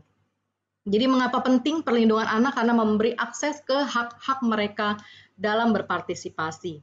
Anak yang bisa dengan bebas berpartisipasi karena memang dia diberi akses hak, bukan dibatasi, diatur sedemikian ketat, otoriter gitu ya, sehingga anak kayaknya mau bergaul bebas saja kelihatan pandangannya juga kosong. Ya, ini harusnya dicermati oleh koordinator, oleh gereja. Jadi perlindungan anak sebenarnya itu lebih daripada hak. Karena perlindungan anak ini merupakan sistem ya, dalam sistem maka hak anak ini bisa terwujud. Apa aja sih sistemnya? Itu gereja. Libatkan profesional. Ya, bekerja sama juga dengan pemerintah, dengan LSM Peduli Anak, banyak gitu. Dan pastinya ini praktisi dan pengalaman dari Ibu Megi nanti ya, dari Gereja Kristen Pasundan ini akan berbicara lebih banyak. Jadi bagaimana sistem gereja ini sebenarnya berperan? Yang pertama, gereja melakukan background check terhadap orang yang terlibat pelayanan. Kenapa sih penting banget background check? Karena seringkali karena sudah lama dia ikut, sehingga akhirnya bebas aja, bebas akses kemanapun di dalam gereja. Padahal itu sebenarnya ada bahayanya juga. Nanti kita akan lihat ya. Jadi melatih guru-guru sekolah minggu hingga jemaat itu bisa melihat perilaku yang tidak sehat di gereja. Jadi itu perlu diajarkan, apa aja sih perilaku yang tidak sehat sebenarnya, dari yang normal gitu, yang tidak sehat itu seperti apa. Jadi memberitahu orang tua jika ada sesuatu yang tidak wajar. Nah, jadi peka. Ya, perubahan anak ini bisa dilihat dengan peka. Nah, makanya bukan hanya mengajar tokoh Alkitab, pengajar kegiatan, program, tapi ini juga harus dilatih hal-hal ini ya, sehingga ini bisa ada perkembangan di dalam kepedulian terhadap anak. Ya, melatih jemaat, orang tua cerdas itu mewariskan kecerdasan kepada anak. Lalu melatih anak bercerita, evaluasi cerita anak. Nah, kalau yang tadi pertama saya itu, ya tadinya saya mau icebreaker dulu kepada Bapak Ibu peserta. Tapi di sini ini terapkan saja kepada anak-anak Bapak Ibu, kepada anak-anaknya di sekolah minggu ya. Latih seperti itu, bercerita. Caranya bagaimana sih? Bisa menanyakan seperti tadi ya, satu kalimat lalu digali. Atau dengan menggambar ya. Jadi lalu mengajarkan batasan sentuhan fisik. Nah, ini kadang-kadang yang seringkali dilupakan sama orang tua. Nggak sadar anaknya sudah makin cantik gitu ya, atau makin ganteng gitu ya. Umur 9, 10, 11, tubuhnya sudah sangat dewasa. Sehingga itu harus diajarkan batasan sentuhan fisik orang asing kepada dirinya. Lalu melatih keluarga menghadapi ancaman gitu ya. Bagaimana nih kalau ada ancaman dari si pelaku? Bagaimana kalau terjadi korban, anaknya sudah jadi korban dan menghadapi ancamannya seperti apa ya? Lalu kampanye sinodal juga ini termasuk. Jadi sistem gereja berperan antara lain seperti itu. Ini contohnya menggambar. Karena dari menggambar, satu gambar saja itu bisa ditanyakan kepada anak. Ya, jadi itu bisa digali, bisa menggambar bersama, bisa menggambar satu-satu gitu ya. Itu bisa ditanyakan dan itu jadi modul yang bagus sekali. Jadi modal bahkan ya untuk guru sekolah minggu itu punya interaksi yang dalam terhadap anak. Ya, orang tua mungkin harus mundur dulu. Di sini biarkan orang lain ya, guru-gurunya. Biarkan gereja melakukan. Karena mungkin kalau dengan orang tua anak jadi diam gitu ya. Tapi orang tua pun bisa melatih loh ini di rumah dengan anak-anaknya. Oma-oma mungkin yang punya cucu, ajarkan begini. Biarkan bebaskan menggambar. Kan anak nggak ada yang nggak suka menggambar, pasti suka. Ya. Nah, jadi aktivitas-aktivitas seperti itu. Pemerhati generasi, orang tua, guru gitu ya, guru sekolah minggu, koordinator remaja itu harus fit loh dan proper. sekarang nih lagi terngiang-ngiang banget ya fit and proper, jadi uji kelayakan gitu kan. Kenapa makanya harus background check, itu penting sekali. Fit and proper, ini dia. Tidak bisa dipungkiri ya, ini banyak banget kasus. Ini saya nggak perlu izin karena ini ada gitu ya, bisa browsing sendiri. Ya, dari BBC News, dari berita-berita terpercaya ya. Jadi Paus Fransiskus ini mengakui loh, kasus biarawati dijadikan budak seks oleh pastor. Ini kalau diikuti kisahnya, dan ini belum lama sih, 2019 ya. Ada lagi ratusan pastor di AS melecehkan ribuan anak. Nah, ini yang terlapor ya. Juga tadi misalnya seperti Pak Anil, data 2020 itu yang melapor loh, banyak yang tidak melapor. Berapa banyak yang tidak melapor? Ya, karena budaya kita kan belum budaya apa-apa melapor gitu ya. Nah, ada lagi, itu mungkin di luar negeri, kalau di Indonesia juga banyak ya, Indonesia. Ini bobroknya perilaku pendeta yang cabuli jemaatnya selama 6 tahun. Ini lucunya kalau dibaca ya, kalau dibaca nih, bisa dicari sendiri Bapak Ibu. Bahkan pendeta ini selama 6 tahun loh, menggumuli anak yang dititipkan gitu ya. Jadi ada anak dititipkan, lalu dia bahkan mengajak berdoa, setelah berhubungan dia ajak berdoa supaya hubungannya ini diberkati. Wah, ini masih punya istri ya, jadi ini parah. Ini namanya apa kalau bukan gangguan jiwa ya, sakit ini orang. Jadi mental illness gitu ya, sakit. Jadi kesehatan mental itu zaman sekarang itu sudah sangat diperhatikan seharusnya. Apalagi gereja concern sekali, karena efek anak yang jadi korban saja itu luas. Ke orang tua bisa jadi nggak menerima anaknya, marah, atau orang tua malu. Ini kan masalah kesehatan mental, Bapak Ibu semua. Nah, ini adalah contoh kapal yang ada di laut ya, kapal suami. Nah, ini tingginya ini kedalaman, maksudnya kedalamannya 7,5 meter. Sedangkan panjang kapal itu 90 meter ya panjangnya. Ini salah satu kapal. Kalau kapal itu nggak bisa cuman adanya di pinggiran ya, di pelabuhan, ya bagaimana mau cari makan kalau kayak gitu. Tapi kapal ini walaupun ombak, dia nggak bisa stop juga. Dia harus tetap jalan karena dia bawa muatan. Bagaimana dia bisa sampai kalau dia diam aja? Sedangkan kalau ada ombak, kapal diam aja itu bisa kegeser karena ombak. Dan kapal kami belum lama itu ditabrak loh ya, dengan kapal yang lagi diam karena cuman terdorong sama ombak. Nah, jadi anak-anak kita ini kadang-kadang kita tidak sadari ya, tidak tahu ini, wah sudah cepat dewasa sekarang anak ini. Apa yang terjadi sama dia, kadang-kadang kita harus tahu-tahu, masa sih terjadi seperti ini gitu ya. Kadang seperti diterjang ombak. Dan itu tidak bisa kita diam, tidak bisa pasif. Karena Yakub, orang tua yang pasif, akhirnya anak-anak ada kebencian, dan itu terjadi di antara anak sendiri karena tidak ada andil orang tua. Ya, jadi anak yang berhasil itu dibesarkan dalam keluarga yang hancur. Ada anak yang berhasil, ya dibesarkannya di keluarga hancur. Tapi jangan salah Bapak Ibu, ada juga anak yang gagal dibesarkan dalam keluarga yang berhasil. Nah, itu Yusuf tadi. Ya, jadi walaupun Yusuf dibesarkan dalam keluarga yang tidak baik, namun ia tidak terkontaminasi oleh ketidakbaikan lingkungan yang telah membesarkannya. Jadi walaupun Yusuf dibesarkan dalam keluarga gagal ya, namun kegagalan keluarga tidak menentukan dirinya itu gagal. Ya, semoga memberkati, biarlah bentuk-bentuk kekerasan yang bisa dicegah itu dilatih dalam gereja. Bukan sebagai program-program biasa rutin, tapi itu bisa jadi dikembangkan. Dan setiap kegagalan, setiap kerusakan, dan setiap kekerasan itu bisa diperbaiki. Mari menjadi bagian dalam perbaikan itu. Tuhan Yesus memberkati Bapak Ibu semuanya. Saya serahkan kepada moderator. Iya, terima kasih Bu Merlinda buat materinya. Setelah tadi kita mendengar dari Pak Anil ya, Bapak Ibu, bagaimana peran gereja, dan kemudian Bu Merlinda mengantar kita melihat fakta-fakta bahwa orang tua itu punya peranan besar juga ya dalam pengasuhan untuk membentuk anak itu. Dan tidak ada praktek yang saklek, dalam arti setiap anak itu pengasuhannya bisa unik gitu ya, sesuai dengan kebutuhan. Kita belajar dari beberapa tokoh Alkitab terkait dengan pengasuhan. Ya, menurut saya juga masih relevan ya di tahun 2021 ini. Bagaimana orang tua memastikan anak-anaknya bisa bertumbuh dengan karakter. Dan saya meng-highlight bagaimana Bu Melinda menyampaikan, itu tidak bisa dilakukan hanya orang tua sendiri, tidak hanya bisa gereja sendiri, tapi gereja dan orang tua itu harus berpartner, gitu ya, mengusahakan perlindungan anak. Terima kasih Bu Melinda.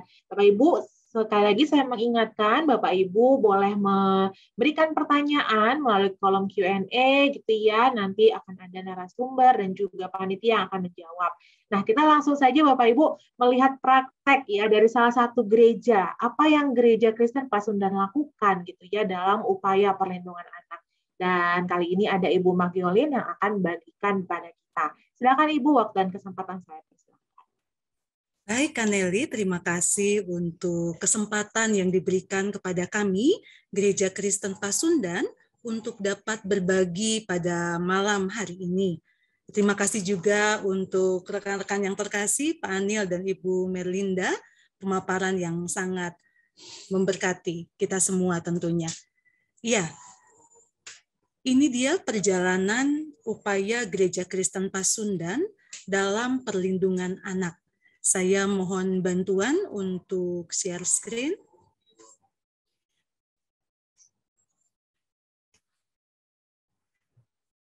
Ya. Upaya Gereja Kristen Pasundan dalam perlindungan anak. Siapa atau bagaimana itu Gereja Kristen Pasundan? Berikut ini sekilas tentang Gereja Kristen Pasundan. Gereja Kristen Pasundan lahir pada 14 November 1934. Jadi sebentar lagi kami berulang tahun. Dan Gereja Kristen Pasundan merupakan bagian integral dari gereja yang esa, kudus, dan am, dan rasuli yang hadir dan berkarya di wilayah Jawa bagian Barat untuk melaksanakan misinya dalam kerangka misi Allah di dunia. Dan itu tercatat dalam Tata Dasar bab pertama, pasal yang pertama. Jadi Gereja Kristen Pasundan bukan gereja suku ya Bapak Ibu, sehingga mungkin ada yang bertanya-tanya yang sudah tahu Gereja Kristen Pasundan di jemaat tertentu, kok bukan orang Sunda ya isinya ya, kok banyak dari suku tertentu ya? Ya karena kami memang bukan gereja suku, kami gereja wilayah, berada di 3 provinsi di Indonesia, ada coba ditampilkan petanya di sana, ada di wilayah Jawa bagian Barat, yaitu Provinsi Jawa Barat itu sendiri, lalu Provinsi DKI Jakarta, yang di tengah sebenarnya bagian dari Pulau Jawa juga memang ya, lalu kemudian Provinsi Banten. Walaupun memang untuk klasis nanti kita akan lihat lagi konteks pelayanan GKP, untuk Banten masih tergabung dengan Jakarta. Berikutnya, kita akan melihat konteks pelayanan GKP.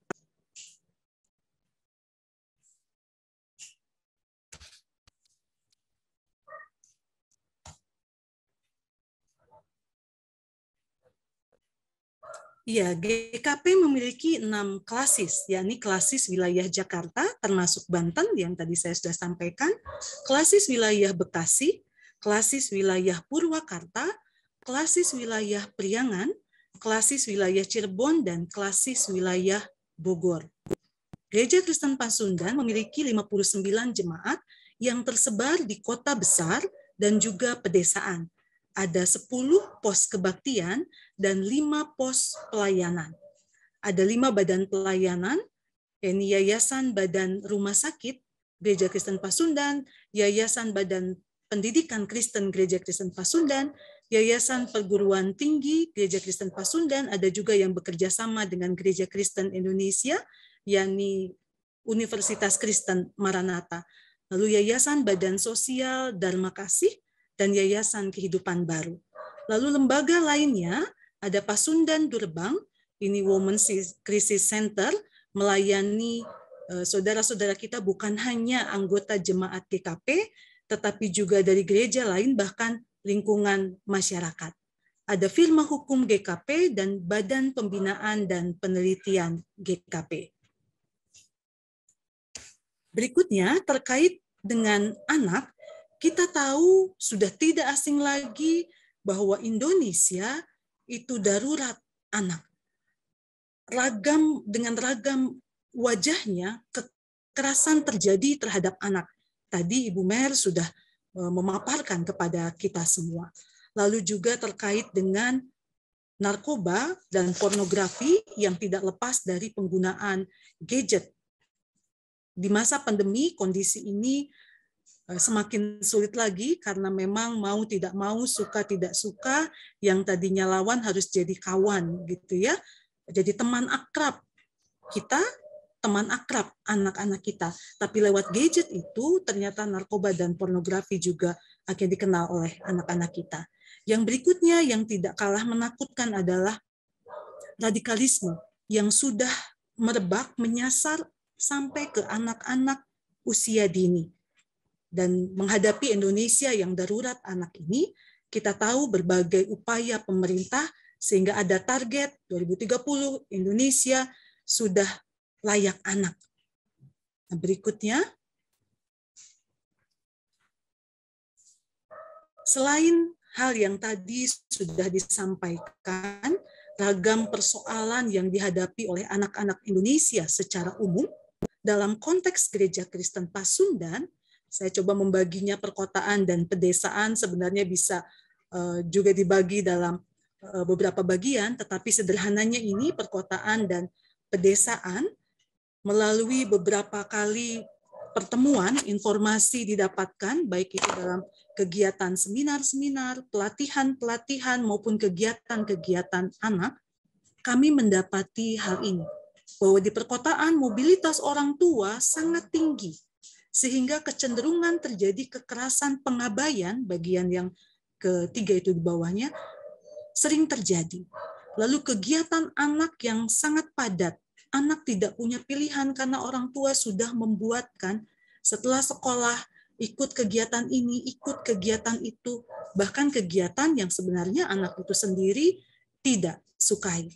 Kemudian berikutnya kemudahan akses internet dengan segala risikonya, itu juga menjadi persoalan tersendiri untuk anak-anak di daerah perkotaan. Berikutnya di daerah pedesaan, ada pergumulan, ada persoalan terkait identitas anak, yakni akta kelahiran, hal yang sederhana, kadang mungkin gereja juga kurang melihat apakah anak ini sudah punya identitas terkait akta kelahiran, meskipun di Gereja Kristen Pasundan, salah satu hal yang diharapkan ketika baptis adalah dilampirkannya akta kelahiran. Antara lain, untuk mendata. Kalau tidak punya, maka apa yang harus dilakukan? Nah, terkait dengan identitas anak ini juga, kami melihat bahwa ini ada kaitannya dengan status perkawinan orang tua. Jadi ada persoalan lain di balik persoalan identitas anak itu. Lalu kemudian kecenderungan putus sekolah. Ada jemaat-jemaat tertentu yang anak-anaknya tidak dapat melanjutkan ke sekolah menengah pertama atau sekolah menengah atas karena kondisi perekonomian keluarga. Sehingga menimbulkan persoalan lainnya, yaitu anak-anak menjadi pekerja anak. Nah, kalau tadi di kota kemudahan akses internet dengan segala risikonya, maka di pedesaan kesulitan akses internet dengan segala dampaknya. Ada beberapa rekan pendeta yang menyampaikan ketika harus menempuh pembelajaran jarak jauh, anak-anak dari anggota jemaat atau anggota jemaat yang masih usia anak-anak yang harus sekolah ini, mereka kesulitan untuk mengakses internet, apalagi dengan sarana yang juga terbatas, yang bisa satu gadget itu digunakan untuk beberapa orang dalam satu keluarga. Itu antara lain persoalan khas yang dihadapi oleh anak-anak di Gereja Kristen Pasundan. Maka berikutnya, jika pemerintah sudah melakukan ragam upaya untuk menuju Indonesia yang layak anak, pertanyaan besar untuk gereja, apa yang dapat gereja lakukan sebagai bagian dari pemangku kepentingan? Gereja tidak terpisah dari kehidupan kebersamaan dengan masyarakat. Gereja merupakan bagian dari bangsa Indonesia. Maka gereja juga harus bergerak bersama untuk mewujudkan Indonesia layak anak itu. Melalui apa? Nah, selain mendukung ragam program perlindungan anak terkait kota yang layak anak, maka gereja juga harus berupaya untuk bergerak menuju gereja yang ramah anak. Dan tentu bukan saja karena harus mendukung program pemerintah, tetapi kesadaran itu lahir karena tahu betul panggilan gereja adalah untuk menciptakan lingkungan dan komunitas relasi yang ramah anak. Gereja terpanggil untuk melindungi anak seperti yang Tuhan Yesus teladankan. Tadi Pak Anil sudah menyampaikan di bagian yang pertama. Bagaimana Tuhan Yesus menyambut, memeluk, melindungi, memberkati anak-anak. Kalau itu yang sudah Tuhan Yesus teladankan, maka sebenarnya tidak ada alasan bagi gereja untuk tidak bergerak dalam upaya perlindungan anak. Berikutnya, apa yang GKP lakukan? Kami mencoba melakukan dari hal-hal yang sederhana. Berikut ini yang bisa kami lakukan dan tentu saja kami tidak bisa sendirian. Bersyukur Tuhan hadirkan rekan seperjalanan dalam perjuangan ini, yakni WVI, rekan sepelayanan yang menurut kami sangat sabar mendampingi kami, Gereja Kristen Pasundan, dengan berbagai program yang ada, tetapi tetap harus juga berupaya untuk fokus pada berbagai program dalam upaya perlindungan anak. Kami mencoba untuk memperlengkapi SDM tentang perlindungan anak. Lalu setelah diperlengkapi, harapannya jangan berhenti di diri sendiri, tetapi juga meneruskan dan menerapkannya dalam lingkup sinodal, klasis, dan jemaat maupun badan pelayanan yang ada di Gereja Kristen Pasundan. Lalu juga kami tidak ingin untuk diri sendiri, untuk GKP saja. Kami mencoba berbagi, meneruskan ke gereja-gereja dan lembaga lainnya. Sampai kemudian ada upaya kami menyepakati pedoman dasar berperilaku gereja ramah anak dan kebijakan gereja aman bagi anak. Berikutnya kita akan melihat apa saja yang dilakukan untuk memperlengkapi SDM. Ini hanya beberapa saja. Kalau dimuat semua rasanya bisa ada banyak slides gitu ya yang akan ditampilkan. Ada TOT Konvensi Hak Anak dan Undang-Undang Perlindungan Anak tahun 2012, lalu kemudian ada juga TOT tentang membangun kepemimpinan anak remaja yang inklusif tahun 2014, ada TOT tentang perlindungan anak tahun 2014, dan ada TOT COHCP 2019, jadi Channel of Hope Child Protection ya, ini untuk para pendeta di Gereja Kristen Pasundan. Lalu kemudian ragam kegiatan untuk memperlengkapi SDM itu dilanjutkan, diteruskan berikutnya dalam lingkup jemaat, klasis, dan badan pelayanan. Ini antara lain yang dilakukan TOT, Konvensi Hak Anak dan Undang-Undang Perlindungan Anak, dilakukan untuk klasis-klasis, dilakukan di tahun 2012 dan 2015, lalu kemudian ada TOT membangun kepemimpinan anak remaja yang inklusif, ini melibatkan anak remaja dari berbagai klasis, dari 6 klasis yang tadi sudah disebutkan, hadir dalam kegiatan ini, dan mereka yang sudah dilatih ini kemudian juga hadir dan ikut mendampingi adik-adik mereka dalam acara Jambore Anak dan Remaja Gereja Kristen Pasundan di tahun 2018.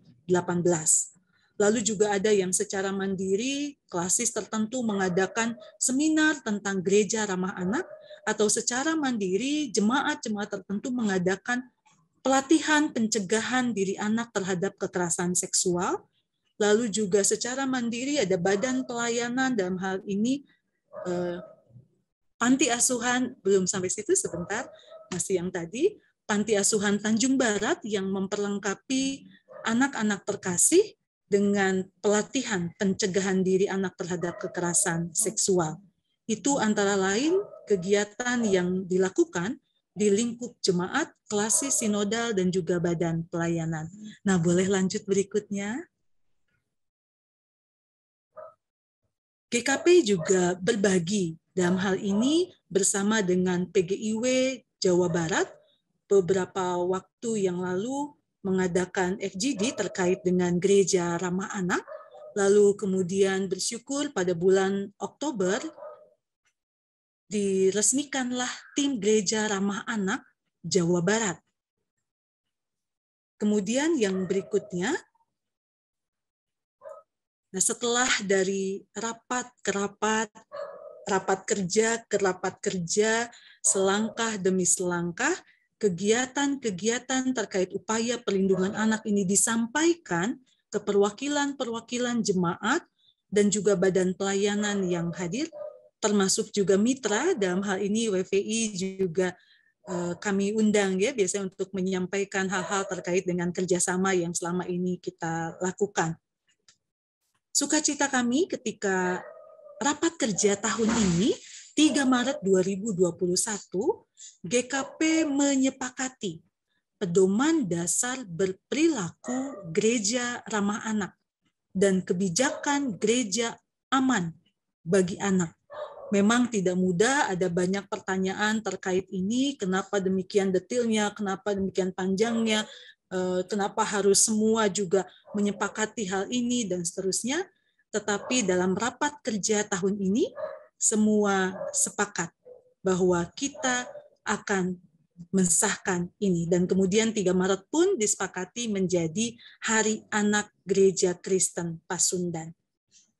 Dan pedoman dasar berperilaku ini mengikat bukan hanya jemaat, tetapi juga setiap bagian GKP, termasuk badan pelayanan milik GKP, baik itu rumah sakit, sekolah-sekolah, maupun badan sosial. Berikutnya, salah satu komitmen kami wujudkan dengan penandatanganan Fakta Integritas. Ini foto yang diambil di Bandung 7 September tahun ini, 2021, para pendeta Gereja Kristen Pasundan melakukan penandatanganan Fakta Integritas secara serentak.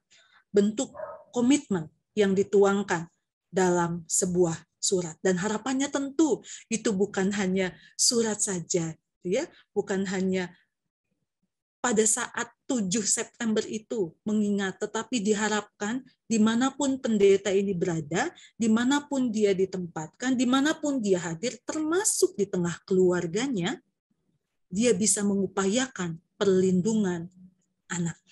Nah, kegiatan ini, Bapak Ibu, akan segera dilanjutkan. Jadi rencananya pada 4 Desember nanti, para penatua di lingkup Gereja Kristen Pasundan, 59 jemaat yang ada di Gereja Kristen Pasundan akan menandatangani. Nanti akan ada perwakilan dari klasis-klasis yang kami undang untuk hadir on-site, dan tentu harapan kami, perwakilan dari WVI juga dapat ambil bagian dalam kegiatan ini untuk memberikan sambutan. Ini sekaligus informasi, meskipun tadi sudah disampaikan, gitu ya. Nanti kita akan tindak lanjuti. Nah, sebagai informasi berikutnya, saat ini kami Gereja Kristen Pasundan sedang dalam masa pekan keluarga menjelang hari ulang tahun ke-87. Dan kami dengan sengaja mengambil tema pekan keluarga, biarkan anak-anak itu datang kepadaku. Ini merupakan bagian dari sosialisasi dan penyadaran bagi segenap bagian Gereja Kristen Pasundan, termasuk anak-anak, dari anak-anak sampai kaum lanjut usia, diajak untuk melihat betapa pentingnya perlindungan anak dan menciptakan gereja yang ramah anak. Kiranya kita semua dimampukan untuk dapat menunaikan tugas panggilan yang tidak mudah ini. Demikian Kak Nelly, sharing dari kami, kiranya dapat bermanfaat. Tuhan Yesus memberkati.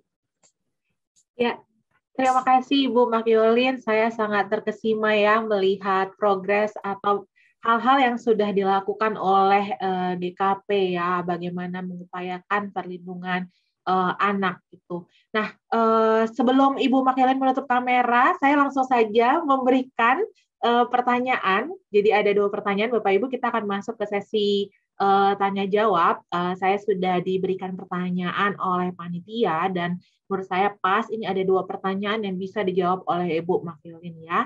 Yang pertama dari Bapak Jonathan Marpaung dan kemudian ada Bapak Darmanto. Jadi ini kita coba gabungkan karena menurut saya ini saling berkaitan.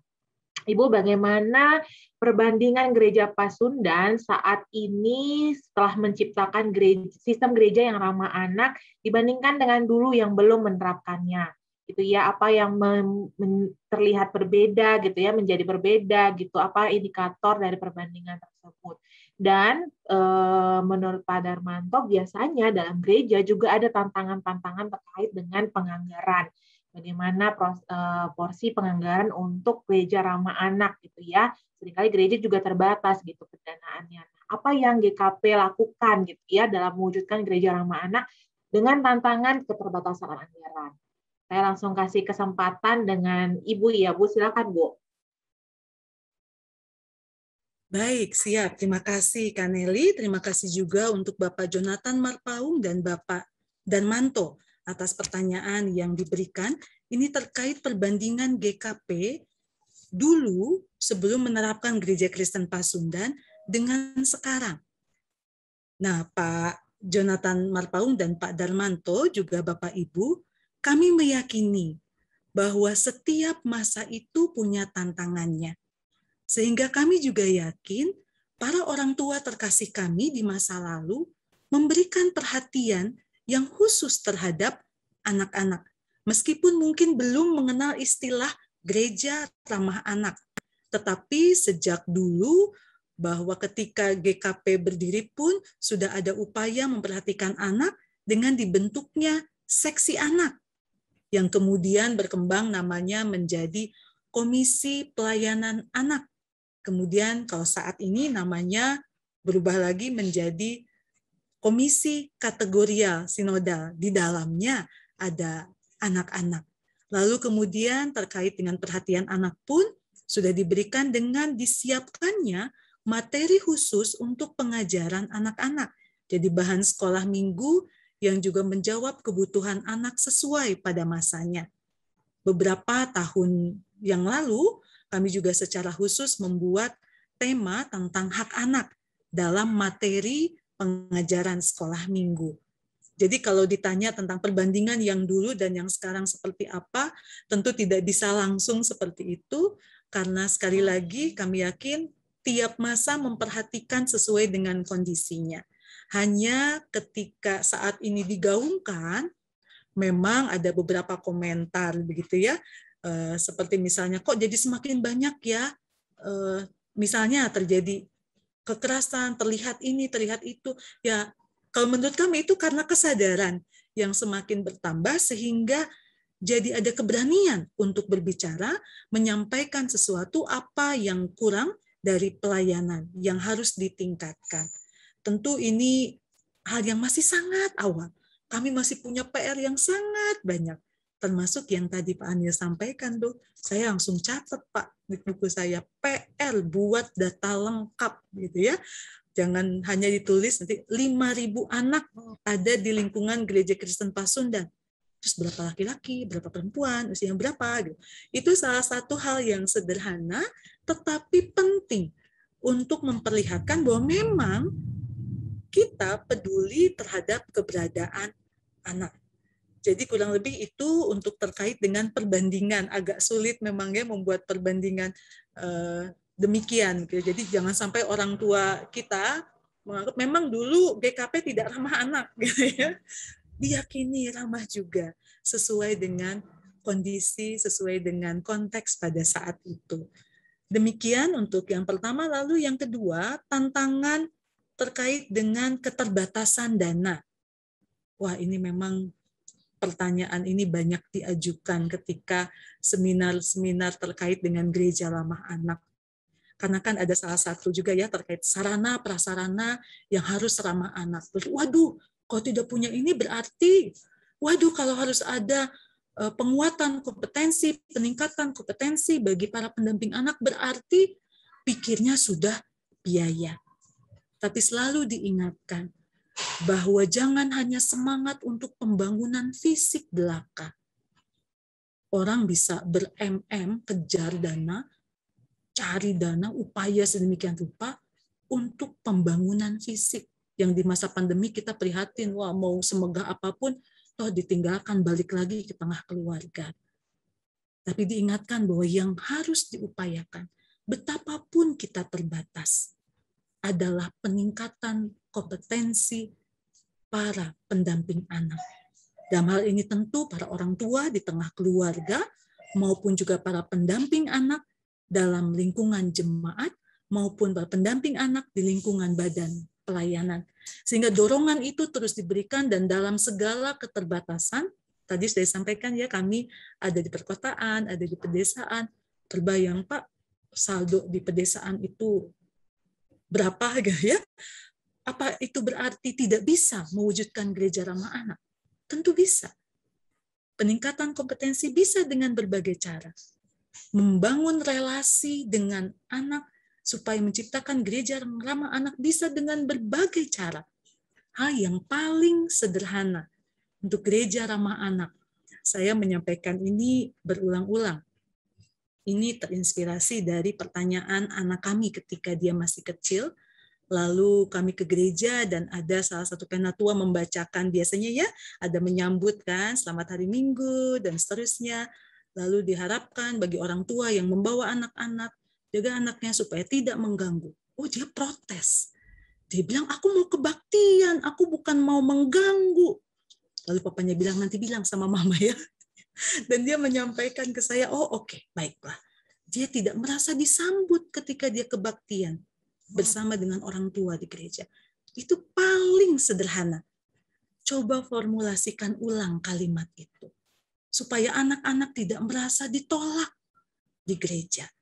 Tapi benar-benar merasa dirangkul. Merasa dipeluk, merasa dilindungi, merasa diberkati ketika mereka hadir. Jadi dana sama sekali bukan alasan untuk kita tidak ramah anak. Demikian Kak Nelly dan juga Pak Yonatan Marpaung dan Pak Darmato. Terima kasih banyak untuk pertanyaannya. Ya, terima kasih Ibu Makiolin boleh menjawab pertanyaan ya. Saya meng-highlight setiap masa ada waktunya gitu ya. Kita tidak mau menyalahkan generasi mana, tapi kita fokus pada perbaikan. Dan perubahan-perbaikan itu tidak selalu membutuhkan yang mewah ya, dalam arti anggaran yang besar gitu ya. Tapi bisa dengan hal-hal sederhana, pertemuan rutin gitu ya. Bagaimana para pendeta atau guru sekolah minggu maksimalkan materi-materi yang memang mempromosikan perlindungan anak gitu ya. Jadi memang masuk dalam kegiatan-kegiatan rutin. Terima kasih Ibu buat berbagi. Kita akan terus menunggu kabar-kabar baik ya dari Gereja Kristen Pasundan dalam upaya perlindungan anak. Bapak Ibu. Terima kasih Kak Nelly. Iya, terima kasih Bu. Tuhan memberkati. Tuhan memberkati. Kita masih punya waktu kurang lebih 8 menit. Nah, untuk kesempatan ini saya mungkin akan memberikan kesempatan kepada Bapak Anil dan Ibu Merlinda untuk boleh memberikan pesan kunci ya sebagai penutup pada sesi kita pada malam hari ini. Mungkin bisa merangkum beberapa pertanyaan-pertanyaan yang tadi Bapak dan Ibu sudah jawab juga. Sebelum nanti kita tutup dalam doa. Mungkin yang pertama Pak Anil terlebih dahulu. Silakan Pak, pesan kuncinya. Iya, saya ingin menyampaikan bahwa satu ungkapan ya, Bapak Ibu sekalian, ingin saya sampaikan bahwa anakmu bukan hanya anakmu. Anakmu bukan hanya anak. Mereka adalah miliknya. Anak gereja dan anak bangsa. Jikalau mereka terluka oleh tanganmu atau tangan kita, atau karena kita alfa memenuhi haknya, siapa yang harus bekerja sama? Jika Tuhan Yesus saja merangkul, tidak memukul, jika Tuhan Yesus mengajak dan tidak mengejek, tugas dan tanggung jawab kita adalah merangkul dan mengajak mereka dalam pelukan kasih Tuhan di gereja dan di keluarga kita. Selamat melindungi anak Indonesia. Ya, terima kasih Pak Anil buat pesan kuncinya. Selanjutnya saya berikan kesempatan kepada Ibu Merlinda. Silakan Ibu, mungkin juga bisa meng-highlight pertanyaan-pertanyaan tadi ya Bu yang sudah Ibu jawab beberapa. Silakan Bu. Ya, keluarga memegang peranan yang sangat penting. Karena di gereja boleh ada jemaat, itu adalah keluarga-keluarga yang hadir. Ada anak remaja memiliki orang tua. Intinya semua adalah keluarga. Nah, bagaimana keluarga ini bisa terbangun? Bagaimana keluarga bisa mewariskan, bukan mewariskan harta, tapi mewariskan sistem yang baik kepada anak-anaknya. Kekerasan bisa terjadi karena diizinkan sebenarnya. Karena orang tuanya mengizinkan dirinya melakukan kekerasan turun-temurun. Anak itu belum tahu ya, karena harus ada perlindungan. Jadi, sudah saatnya gereja tidak gengsi ya, tidak jaim, tapi mengajak para profesional untuk melakukan perlindungan pada anak. Karena generasi ini nanti yang akan menggantikan Bapak Ibu semua yang ada di kursi kemajelisan, hamba-hamba Tuhan. Mari gandeng tangan gereja dan para pemimpin pemerhati generasi. Untuk kekerasan ini tidak diizinkan. Demikian. Oke, terima kasih Ibu Merlinda yang sudah menjawab ya. Highlight yang saya bisa ambil, gereja bisa memanfaatkan kemitraan ya, libatkan profesional gitu ya. Siapa tahu di jemaat gereja Bapak Ibu ada profesional yang bisa kita ajak ya untuk membantu gereja, memastikan gereja menjadi gereja yang aman dan ramah buat anak gitu ya. Pada intinya semuanya bisa dilakukan dengan kemitraan bersama-sama, tidak hanya satu pihak saja, tidak hanya orang tua saja, tidak hanya gereja saja. Oke, terima kasih Ibu Merlinda. Kita masih punya waktu ya, teman-teman panitia, mungkin boleh deh satu pertanyaan lagi.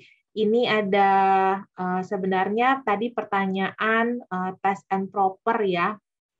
Mohon maaf, saya akan kembalikan ke Bu Merlinda lagi ya, karena tadi ini diangkat oleh Ibu Merlinda gitu ya, dalam rangka test and proper untuk menjadi masuk dalam pelayan khusus dalam pendamping anak, apakah gereja menentukan prinsip-prinsip dasar secara biblikal sehingga formulasi yang dijadikan acuan berdasarkan prinsip-prinsip Alkitab.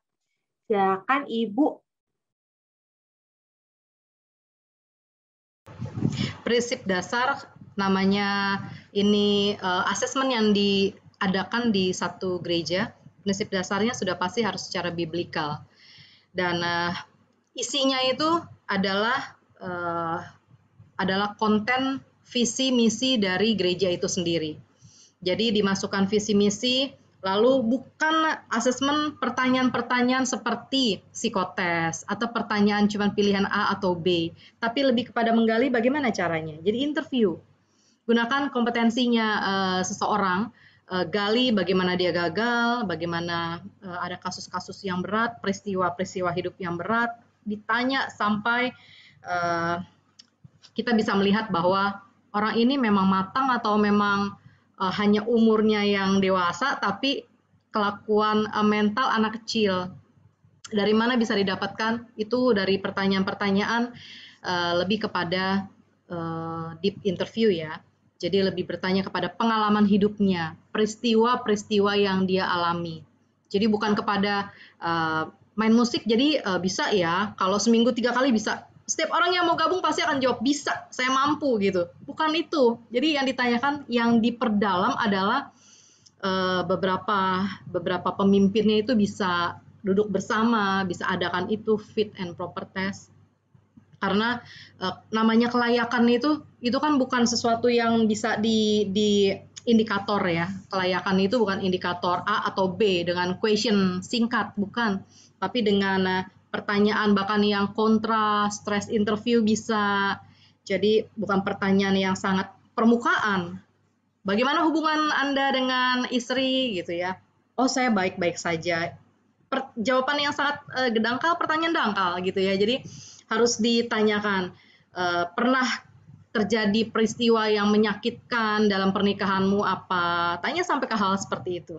Nah, jadi itu dibuat assessment gitu ya, dibuat oleh pemimpin-pemimpin dan tentunya oleh orang yang ahli gitu untuk membuat itu diajak kerjasama. Dengan begitu, maka apa yang ingin dicari, profil seperti apa, bukan profil lagi yang orang ini yang penting bisa ngomong yes, bisa ngomong ya sama saya gitu kan.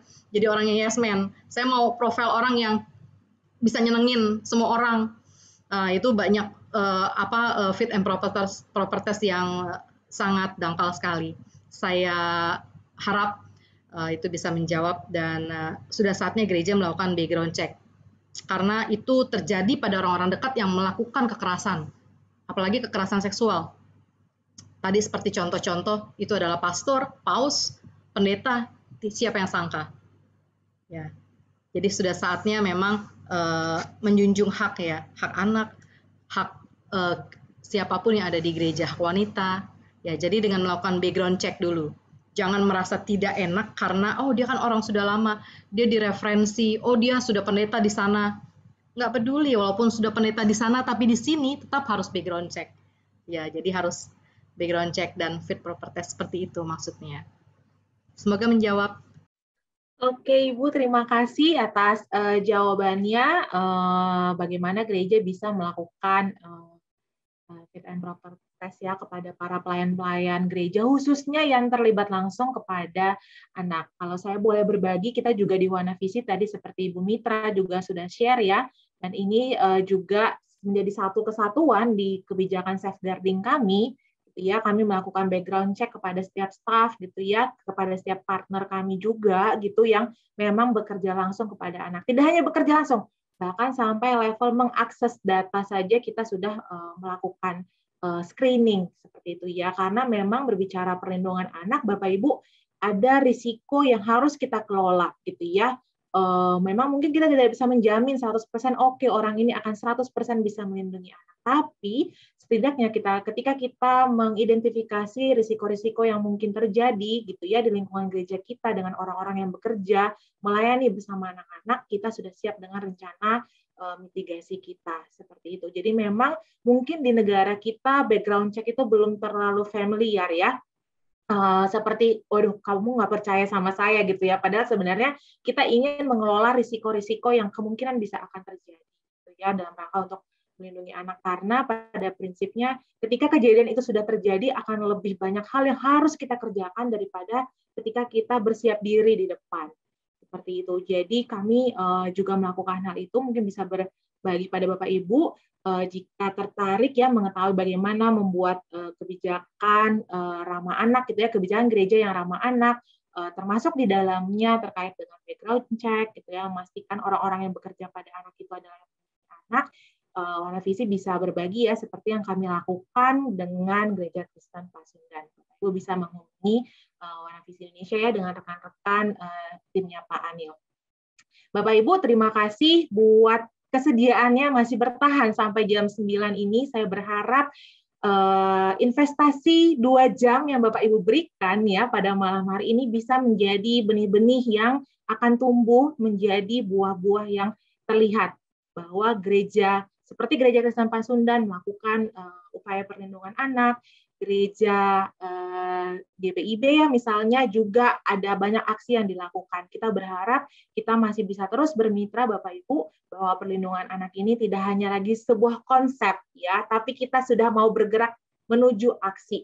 Dan Wana Visi Indonesia sebagai organisasi yang fokus pada kesejahteraan anak tidak bisa bekerja seorang diri. Kami memerlukan Bapak Ibu dari gereja, pemimpin gereja, aktivis gereja untuk boleh bekerja bersama-sama mengupayakan perlindungan anak ya dari keluarga dan juga untuk gereja. Saya mengucapkan terima kasih kepada Bapak Ibu sekalian semuanya, Bapak Ibu narasumber yang sudah membagikan materi yang luar biasa, partisipasi dari Bapak Ibu peserta yang masih bertahan sampai jam 9 malam. Terima kasih buat investasinya. Kita berharap akan ada buah-buah baik. Ada beberapa pengumuman Bapak Ibu dalam kolom chat yang diingatkan oleh panitia. Silakan Bapak Ibu mengisi daftar hadir karena dari sini akan dikirimkan materi dan juga sertifikat seperti itu. Dan nanti kita akan ada lagi kegiatan seperti ini ya, webinar pemimpin gereja di tanggal 7 Februari 2022. Nah, terima kasih Bapak Ibu, kita akan menutup kegiatan ini dalam doa. Saya akan undang rekan saya Mas Dwi untuk boleh menutup kita dalam doa. Silakan Mas.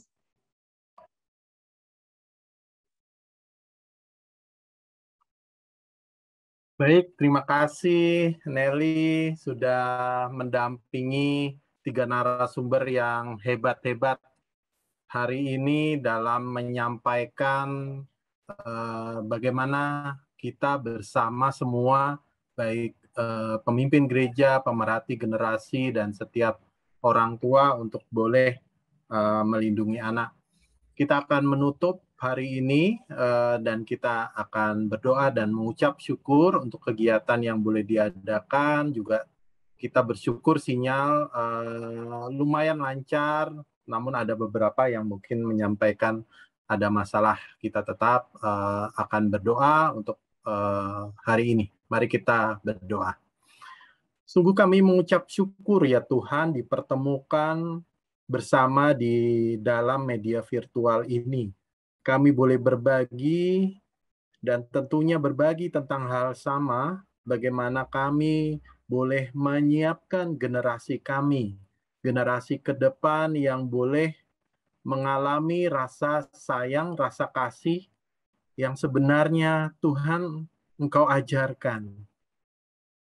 Terima kasih Tuhan Yesus, biarlah apa yang boleh kami lakukan ini menjadi bagian memutus rantai kekerasan yang mungkin ada, yang sedang terjadi. Biarlah kasih Tuhan itu nyata di tengah-tengah orang-orang yang ada di sekitar anak-anak. Di tengah para pemimpin gereja, di mana mereka menjadi teladan bagi anak-anak. Di tengah orang tua, di mana mereka melihat idola mereka. Di tengah-tengah para pemerhati generasi yang ada di sekitar mereka, mereka juga mampu mencurahkan hatinya. Sehingga rasa kasih sayang ini membuat anak-anak yang makin mampu untuk boleh meneruskan kasih sayang ini kepada generasi berikutnya ketika mereka dewasa. Biarlah kami juga saling bahu-membahu di antara lembaga-lembaga yang ada. Kami boleh berbagi sumber daya sehingga kami boleh melakukan hal-hal yang baik di tengah situasi saat ini, di mana anak-anak dalam kondisi yang rentan, dalam kemiskinan, dalam bencana, dalam situasi-situasi teknologi yang masuk ke tengah hidup mereka, di tengah media sosial, hidup di tengah kenyataan dan hidup di tengah dunia maya yang tidak mudah. Begitu banyak tantangan yang harus dihadapi anak-anak. Tanpa bersatu, tanpa kami bersama-sama menyatukan hati untuk menolong mereka, tentu anak-anak akan sulit menghadapi situasi ini. Dan Tuhan menyadarkan kami bersama melalui saat ini ataupun melalui program yang sudah kami lakukan bahwa kami perlu melindungi anak. Sertai kami ya Tuhan, kalau hari ini kami mendapat inspirasi, biarlah ini juga menjadi panggilan dari diri kami untuk boleh melakukan yang terbaik di tengah organisasi. Tantangan tentu ada ya Tuhan, tidak mudah melakukan hal ini. Dan biarlah ini menjadi bagian ketika Tuhan menguatkan, Tuhan memimpin, dan Tuhan akhirnya memampukan kami. Terima kasih untuk kehadiran Bapak Anil, Ibu Merlinda, dan Ibu Makiolin di tengah kami. Dan terima kasih untuk para peserta yang boleh hadir saat ini. Kami serahkan semua ke dalam tangan-Mu ya Tuhan, di dalam nama Tuhan Yesus. Amin.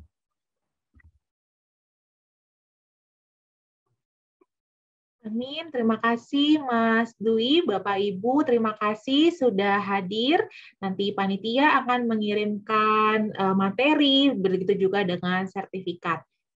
Selamat malam dan selamat istirahat. Sampai bertemu lagi di tanggal 7 Februari 2022.